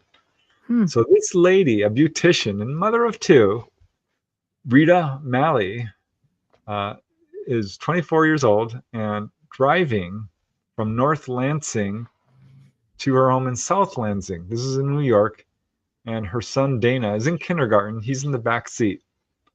So they're on Route 34, and her son is talking and talking and talking. And this is when they come around a corner, and she sees this brilliant red glow, really bright. And she's been speeding a little bit, so she's thinking it's a police car, but doesn't see any police car. And then suddenly this object appears on her left, right about at telephone pole height. And she says this is about 60 feet in diameter, round, a little dome-like thing on top. It tilted. She said it was so bright, you really couldn't even look at it. And this is when she noticed that her son, Dana, who had been jibber-jabbering, was completely quiet. He's looking out at this thing. His eyes are bugging out of his head. And she asked him, "Are you all right?" And he was unresponsive. He was in a complete trance. So that frightened her. Yeah. And so this object is about 100 feet away, 120 feet away, and it strikes her with a beam of light. White beam of light comes up from underneath, and she says appeared to take control of her car, basically brought her to a stop. Mhm. So this is obviously causing her to become hysterical with fear. She's like, I can't run away from this thing. She's shaking. She doesn't know what to do. Her eyes are hurting from the brightness of the light. There's no other cars on the road. Her engine goes out. Her headlights go out. She did see a house about a mile away, but there was no way. She's trying to get her car started. It will not move. And she said this thing actually lifted her car off the road and set it onto the shoulder of the road, pulled it about 10 feet off the road. And she can now hear it making a humming sound. She said it was very much like bees humming. And that rang a bell for me, because this is a description so many witnesses say, there was a humming sound. Like what? It sounded like a beehive. Yeah. I've actually heard that from people. I'd be curious to see what would cause a paralysis with the child. I think probably he was just stunned, or maybe they were putting, sometimes when people are having an encounter, Just other people fear. are unresponsive. You cannot Right. wake them up. I Yeah. don't know if, Dolly, maybe you could shed some light on that, but They're in direct contact with you, and it distracts you to the point that you stop moving. You just solidly not moving because you're in full conscious contact with them, and they have 100% of your attention instantly. And they can direct you. They can, get you to calm down or be silent. It's a way to make contact safe for everybody, And it's not hypnosis or anything like that. They're just in full, mental contact with you. And people will just go, huh? And not move. They don't know what to do. It's like, oh my God, you're trapped in your own mind listening to this. It's like a safety thing too, I would imagine, right? Yes. Like, for the hysterical ones. Yeah. Yeah. it must be something more than that. Because, like, my sister Valerie had an encounter where this UFO is right outside her window, and it stops right in the crack of the curtains. She's like, that was weird, because the curtains were practically closed, and it stopped right there, and it's going up and down like this. And she turns to her boyfriend. Her baby is like 5 days old. Okay, I know what's going on here. Because they come around right after you've had a child, or right when you're 9 months pregnant. At any rate, she turns to her boyfriend, the father of the baby. She cannot wake him up. He will not wake up. And I've got case after case of this where people are, you can't wake them up. So there's got to be some sort of hypnotic No. They're just in full contact with you. You can't do anything except attend to what they're thinking into you. And it takes more than one ET to do it. In other words, you've got a contingent on a craft, and you've got 3 people. You've got 3 ETs on each person, one on each person, and they're directing you to do what they want you to do, and you absolutely obey it. It's weird. It's like in a situation where you're trying to panic and freak out, and you got that fright or flight thing. Fright will freeze you. You can't run. And if they're in full contact with you, that's hold you down. You can't move. And it's totally psychological on our parts that we obey that. Because sometimes there'll be 3 or 4 people in the car, and just one gets taken, and the other 2 are just sitting in their seats. They're just waiting. Where's Bob? I watched my own cousin on a beach do that. That 4th of July in 2014. I see 4 of them incoming. I don't know who they are. I'm watching them carefully, and come and go. 15 minutes, and I turned to say something to her, and she's literally like this.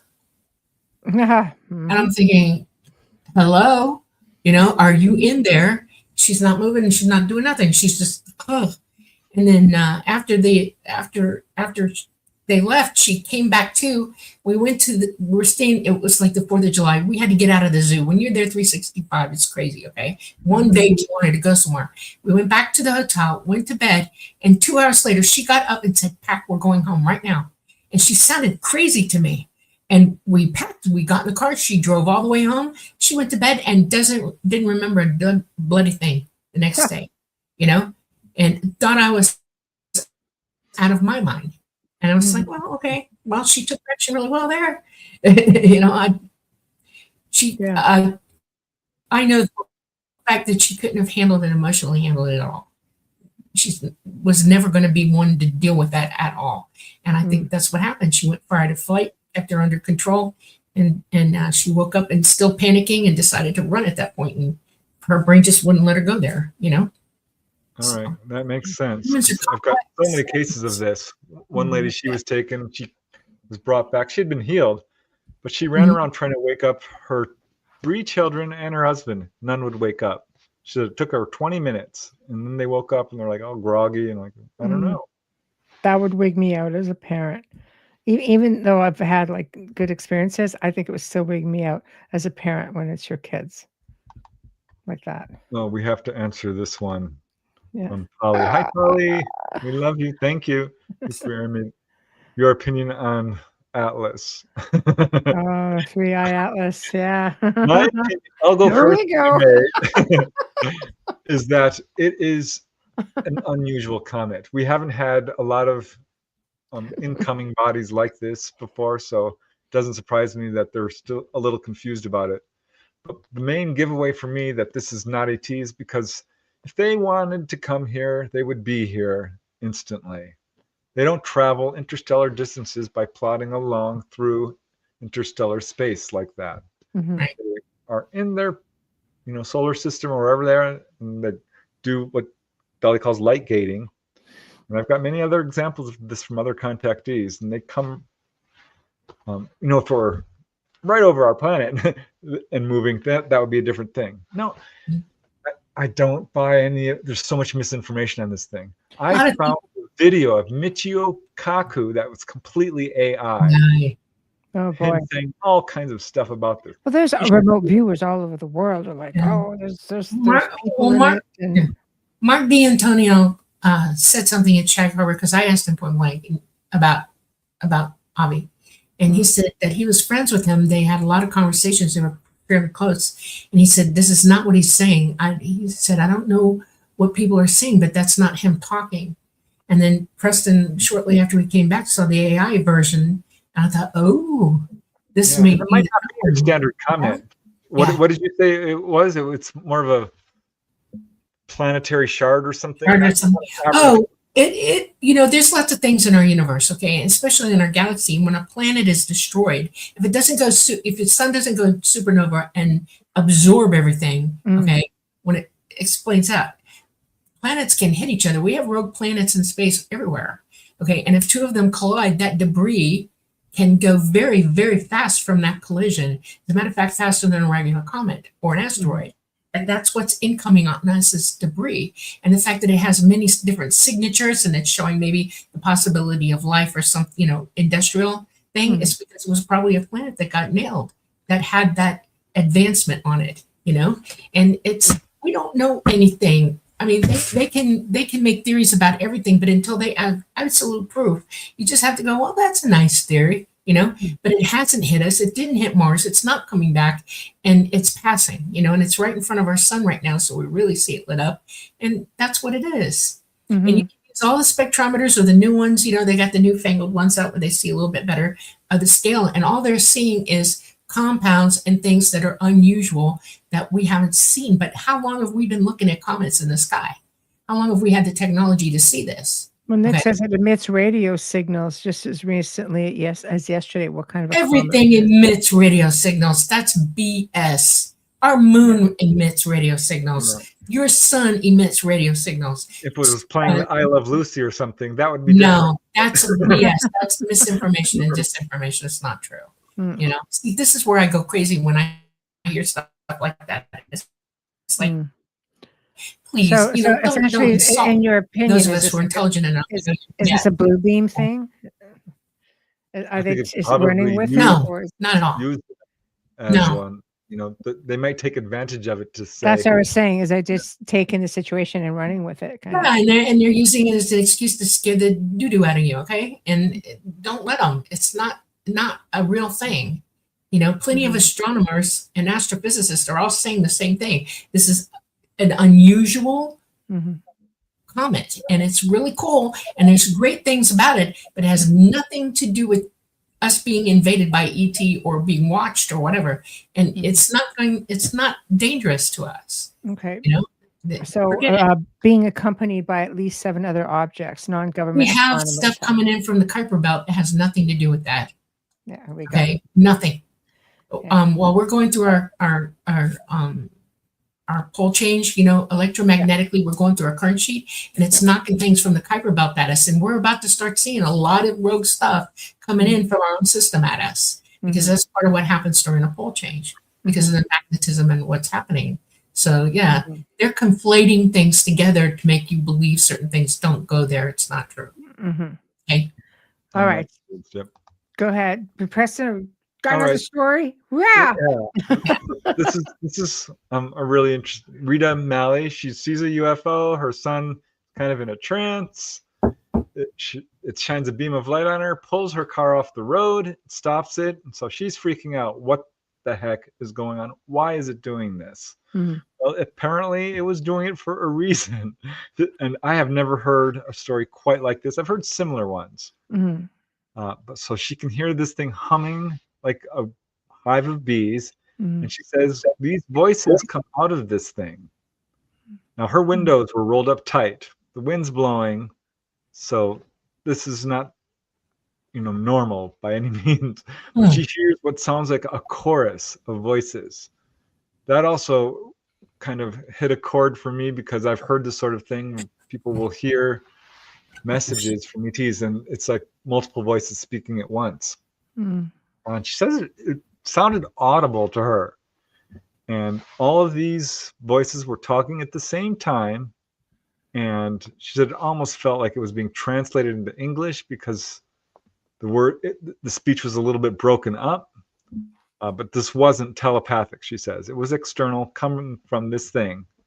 And it sounded almost like a loudspeaker. Couldn't tell whether this was male or female, but it gave her this message. Speaking in chorus, it said these words: Paul Donalds, Moravia, killed in Messina, in a tractor trailer owned by Joe Ettinger, Moravia.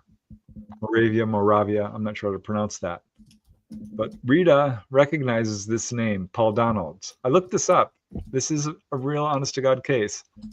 Paul Donalds is the friend of her sister's. Her friend is Marion Donalds. So Paul Donalds is her brother.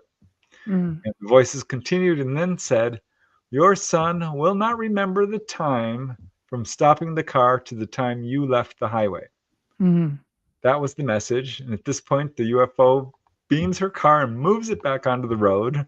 Her car lights come back on, and the car starts moving down the highway, still under the control of this object, until they reach a straightaway.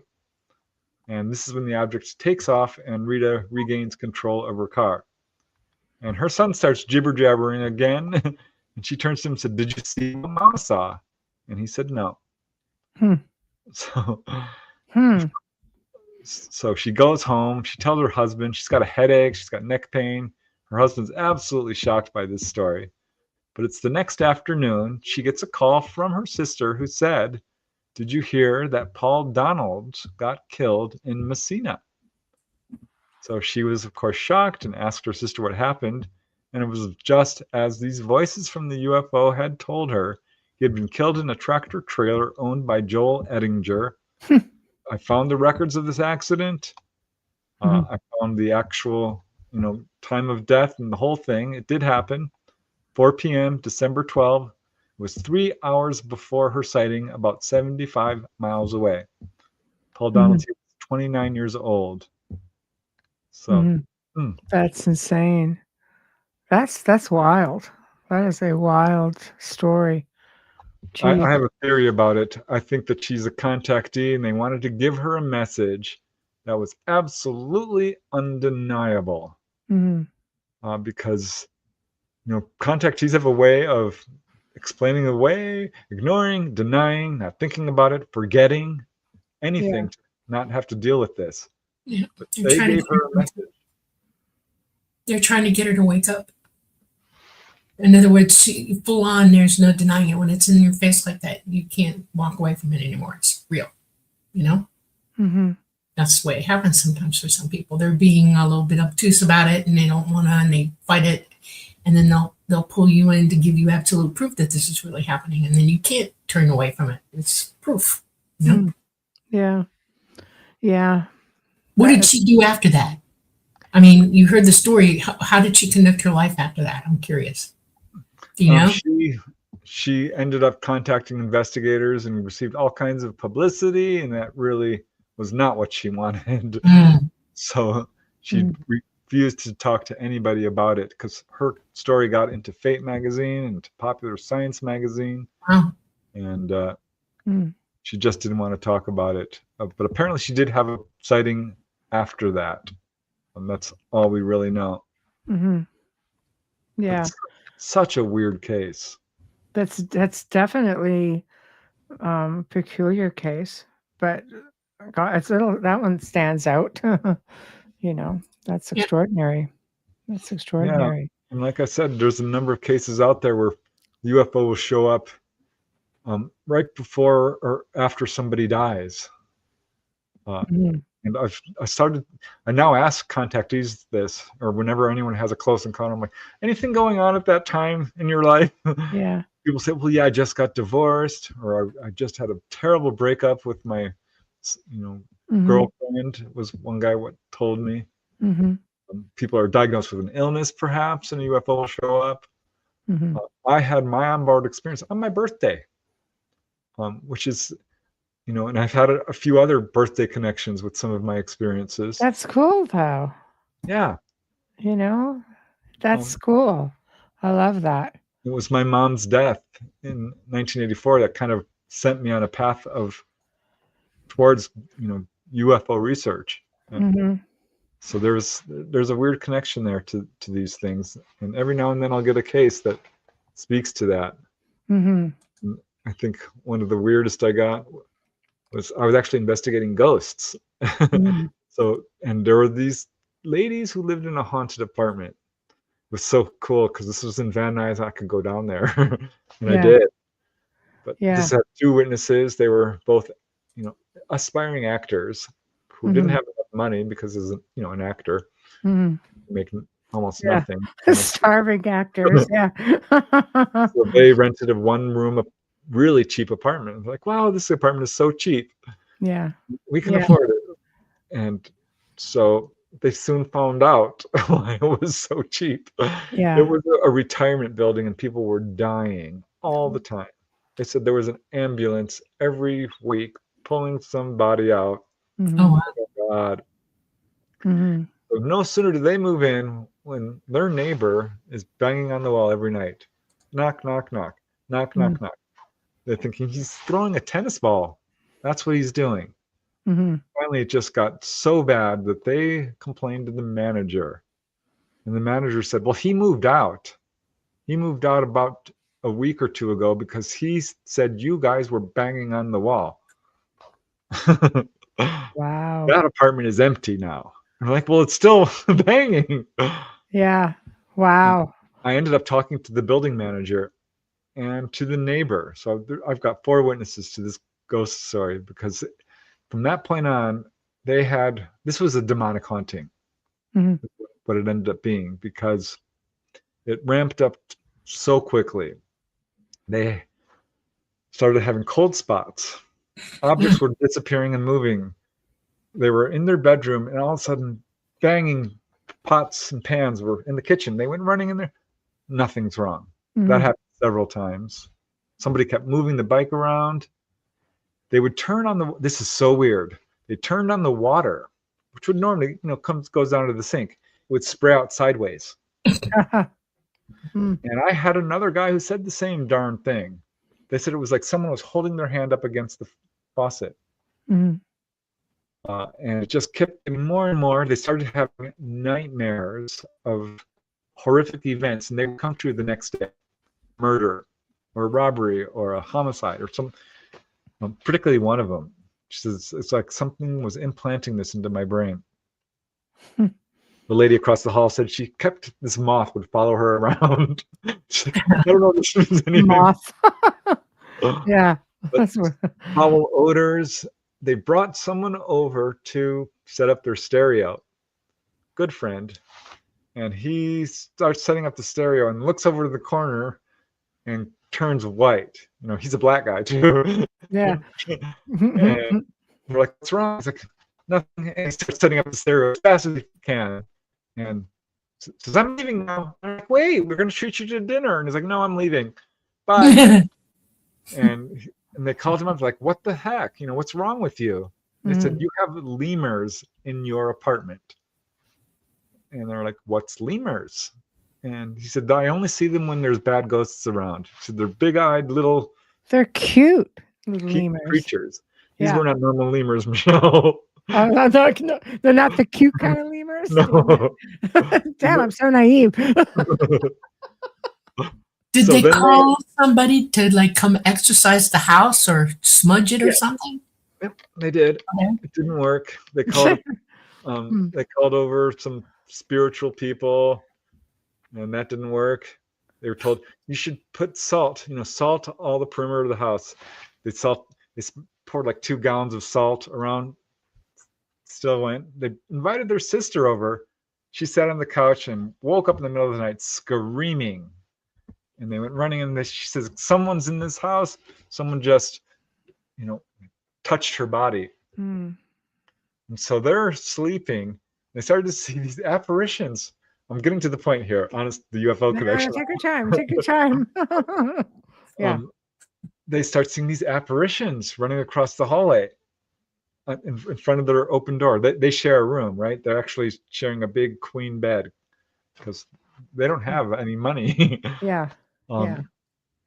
And they said it would just race by, and then every now and then it would stop, and you could see it was this black, almost stick figure looking thing. And then these apparitions started getting bolder and would come and stop and enter into the room and rush at them. So this was freaking them out. They went out to Cafe 50s one evening. I went there too to verify the details that they said, because they said their tables started to shake. These are tables that are fixed to the wall.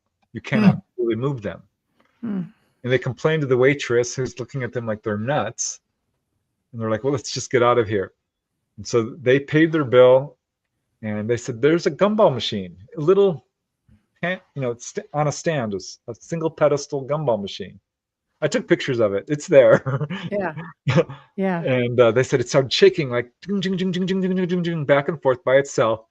And the cashier turned bone white and just looked at it and looked at them, and they're like playing dumb. They knew what was going on. It had followed them, whatever this was. Oh my God. And that's so right. they dashed home. So this is just ramping up and up. And then one day these apparitions come and attack one of the girls and entered into her body and pressed her down to the bed. And she couldn't move, and she was choking. And her friend sees this. Now she's, praying to God at this point, saying Hail Marys. They're not particularly religious, but at this point they're trying whatever they can. And so the other girl goes and tries to pull her off the bed, cannot. She is stuck to the bed. And you can see she's depressed into the bed. And they're both praying and crying and praying and crying. And after a few minutes, whatever it was lifted. And I talked to the one who, had this ghost attack her and move into her. And she says, yeah, it possessed me. It hurt. I couldn't breathe. And I could see it. And it was this old woman looking thing with black holes for eyes, stringy, long, dirty hair, really dirty teeth, and was basically trying to possess her, is what she said. Wow. Please tell me they left. They left that night. Okay. That morning, rather. Did they get followed? Well, yes. Okay, all right, yeah. They found Yeah. an apartment which was more expensive. We're not moving back there. It's funny. I talked to the apartment manager, and she's like, "Oh yeah, my tenants keep complaining. She saw a full-on apparition. There was mezuzahs on the doors to the basement, and all the basement ground was turned up mysteriously, like the soil was turned over. Mm-hmm. Uh, Yeah. there's something was going on with that building. I still know Wow. where it is. I've got pictures. I went there. Yeah. I didn't go into the haunted apartment. Is there anything like land related? I mean, it's so hard in apartments because you don't know what your neighbor is into, or if they know people are into things, or if they have attachments or land Apartment related. buildings are famously haunted, cheap apartments, because people go there and they do drugs Yeah. or they do awful things. Yeah. All Yeah. kinds So of they're awful just things. wide Right? open to that stuff. Yeah. Like bullseye on their back sort of thing, right? So they found another more expensive apartment, which they couldn't afford, but Mhm. who cares at this point? Yeah. And little things happened and they just ignored them. Right thing to do. When a Mhm. cup would move, don't pay attention to it. Mhm. Absolutely just, and it slowly tapered off, but it was 2 weeks after they moved Mhm. that they were in their apartment and suddenly they hear this really loud buzzing noise. Mhm. It's just getting louder and louder, and they're looking at each other like, oh God, what is this? Is this an earthquake? No, it's a buzzing noise. So they rush out onto their balcony and there's a UFO. Oh God. Great. And it is a V shape. And it's Ooh. got lights on it. It's not a triangle, it's a V shape, kind of. VU shape. Mhm. Lights all along it. It's hovering right over their balcony. And it's, how do I put this? It's tilted at an angle, so it's showing its bottom to them. Mhm. Um, Mhm. and they watched this thing in absolute astonishment.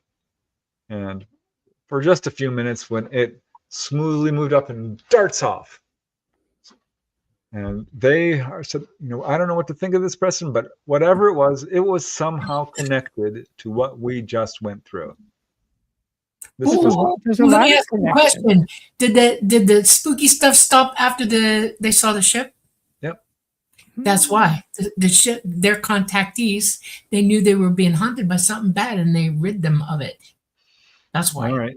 Yep.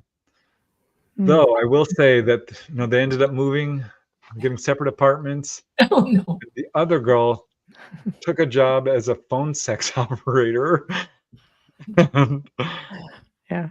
The haunting started again for her, and she was Oh lifted Lord. up, thrown to the ground, and pinned there. And after that, she stopped whatever she was doing that was causing this. Mhm. Because Yeah. I think she was doing some stuff that was, opening her up to this sort of thing. Yeah, well, there's so many similarities. Like everything is connected. Yeah. In all the fields, everything is connected with that. So, I mean, you look at, for example, somebody had mentioned, the hag.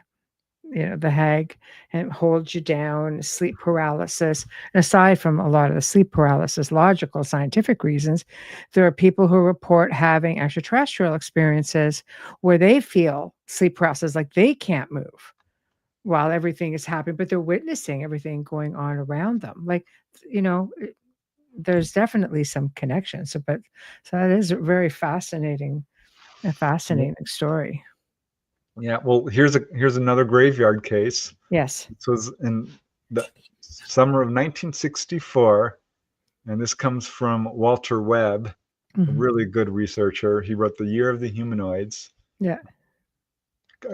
So he's a good researcher, and this one occurred in Lawrence, Massachusetts, and the researcher got a tip that a UFO had allegedly landed at a cemetery in Lawrence, Massachusetts. And would he come and investigate it? So he agreed, and they interviewed a group of children who said that they had seen this object land in the cemetery. So they go in the cemetery and they're staking it out, right? And they're going through there and they're looking at all the graveyards. And then they find out a few days later that there had been a grave robbery in this same cemetery. And the Like the police whole, busted them because they thought, the police thought that they were the ones who were robbing the graves. oh, it's It just sad. gets There was weirder, right? that. Just gets weirder. Oh my Did they take the God. whole casket or the body or what? I mean, how did that happen? It doesn't say, just a grave robbery. Wow. That's So insane. apparently a body was taken. And I don't know, people do take bodies because You do. It's an age-old problem, hence the terms, like with grave robbers, the term "saved by the bell," the graveyard shift. I mean, a lot of these old Victorian terms come because of grave robbers, and it's how they knew that people were not always dead when they went into the Yeah. ground. It's the grave And you robbers break that out of a saw the lead claw blast. marks and You Oh, go yeah. into a coma and they need the bell inside the casket so they can Exactly. be dead ringers. Yeah. Saved by the bell. But if you didn't have somebody on the graveyard shift to hear the bell, then Yeah. you're SOL. with that, Yeah, pretty much. You don't die anyway. Yeah. Yeah, it's insane how that goes. All right, got time for one more story? Want to do one more? I basically gave you all of the cemetery stories I got. Okay, so that's good. No, this is good. That means we made it to the end and you got to tell all your stories. But I will say there was one case I investigated which had all of it at once. Yeah. In terms of the paranormal, because this guy said he had a UFO land in his backyard in Canyon Country. Mm. And the next night, a Bigfoot showed up, roaring. He could read its mind. It could read his mind. That was the first time I heard of Bigfoot being telepathic. But it turns out, that does turn out.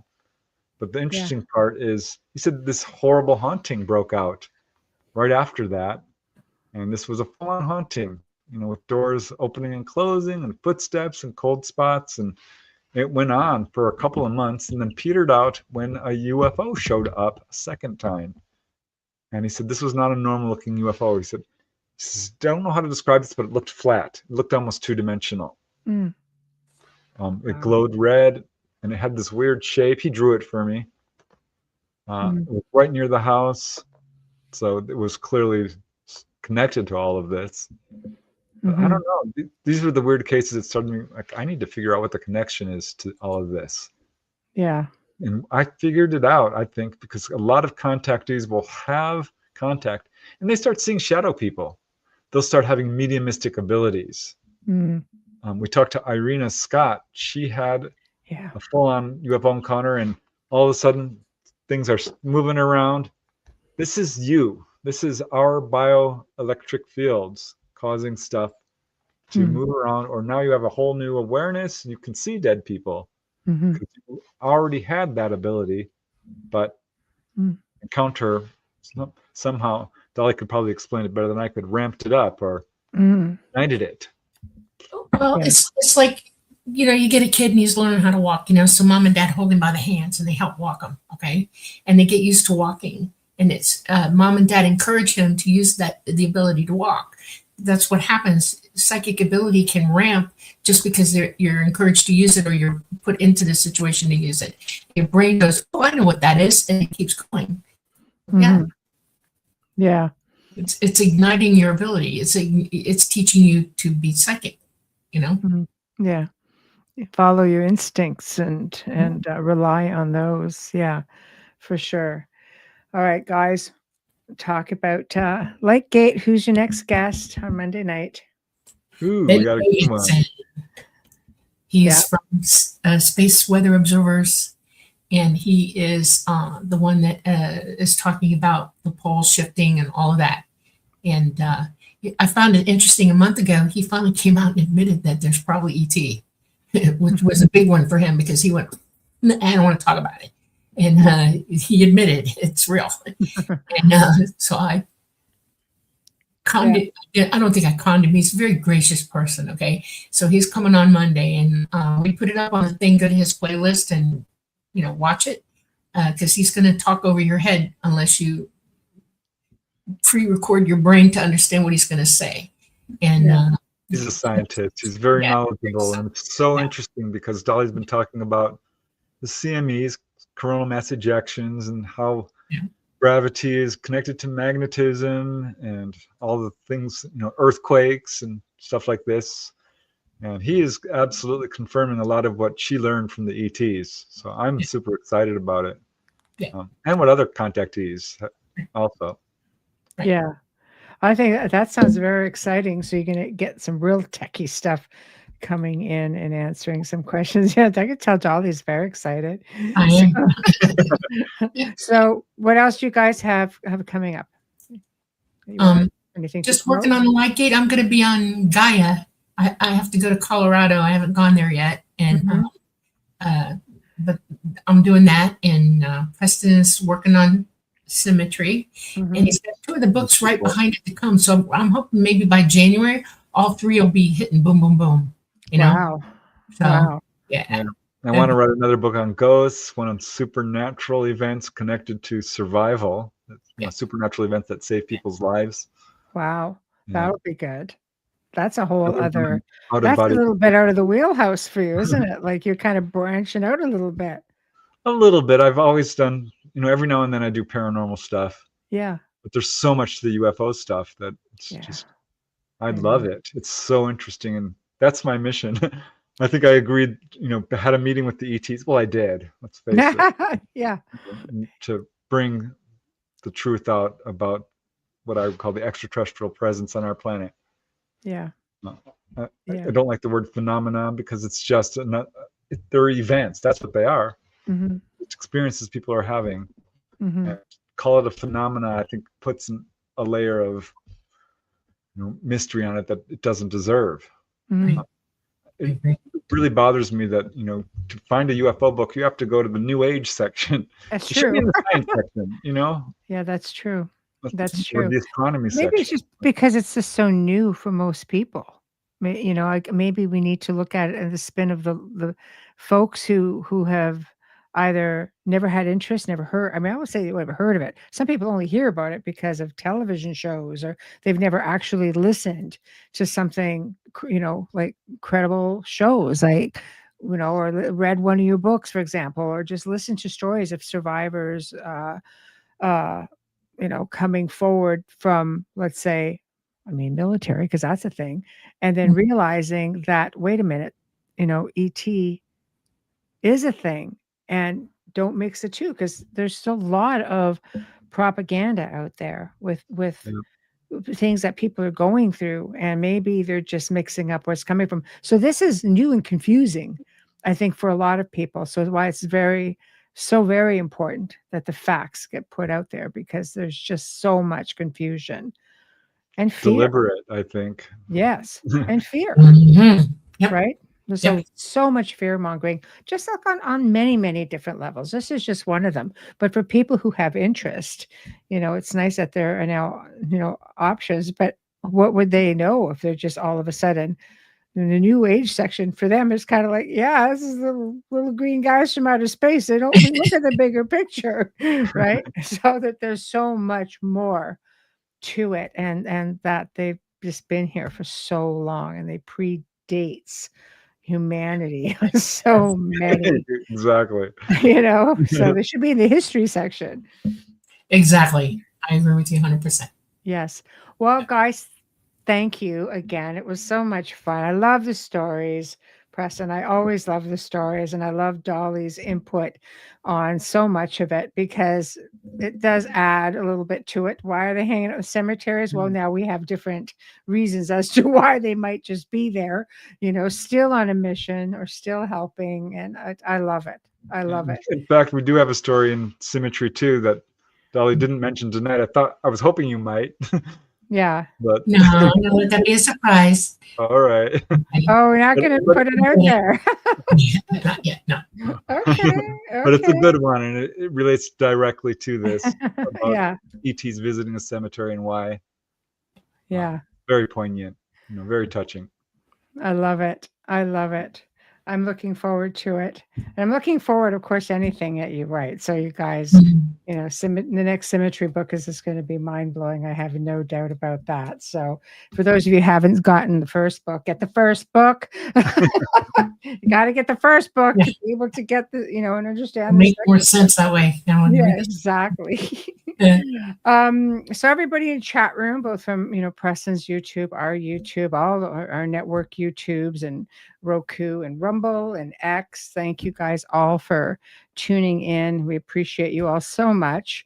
And tomorrow night is another October bonus open discussion, exploring the age-old obsession with spirit communication, looking outside the realm of normal for answers. So that should be pretty exciting. I like it. Anyway, and of course, Wayne Mallows will be joining me as well. And, next week, whole other lineup, but we'll talk about that tomorrow night, guys. So thank you all. Big thank you to Folgers Coffee, Justin Snicker. Big thank you to Steve McGinnis. You have been listening to The Outer Realm with myself, Michelle DeRoche, and my dear friends, Preston Dennett, Dolly Safran, here on the United Public Radio Network, UFO Paranormal Radio Network, 105.3 FM on the Gulf Coast, 107.7 FM from New Orleans. Thank you all again, and good night. Bye. Thank you, guys.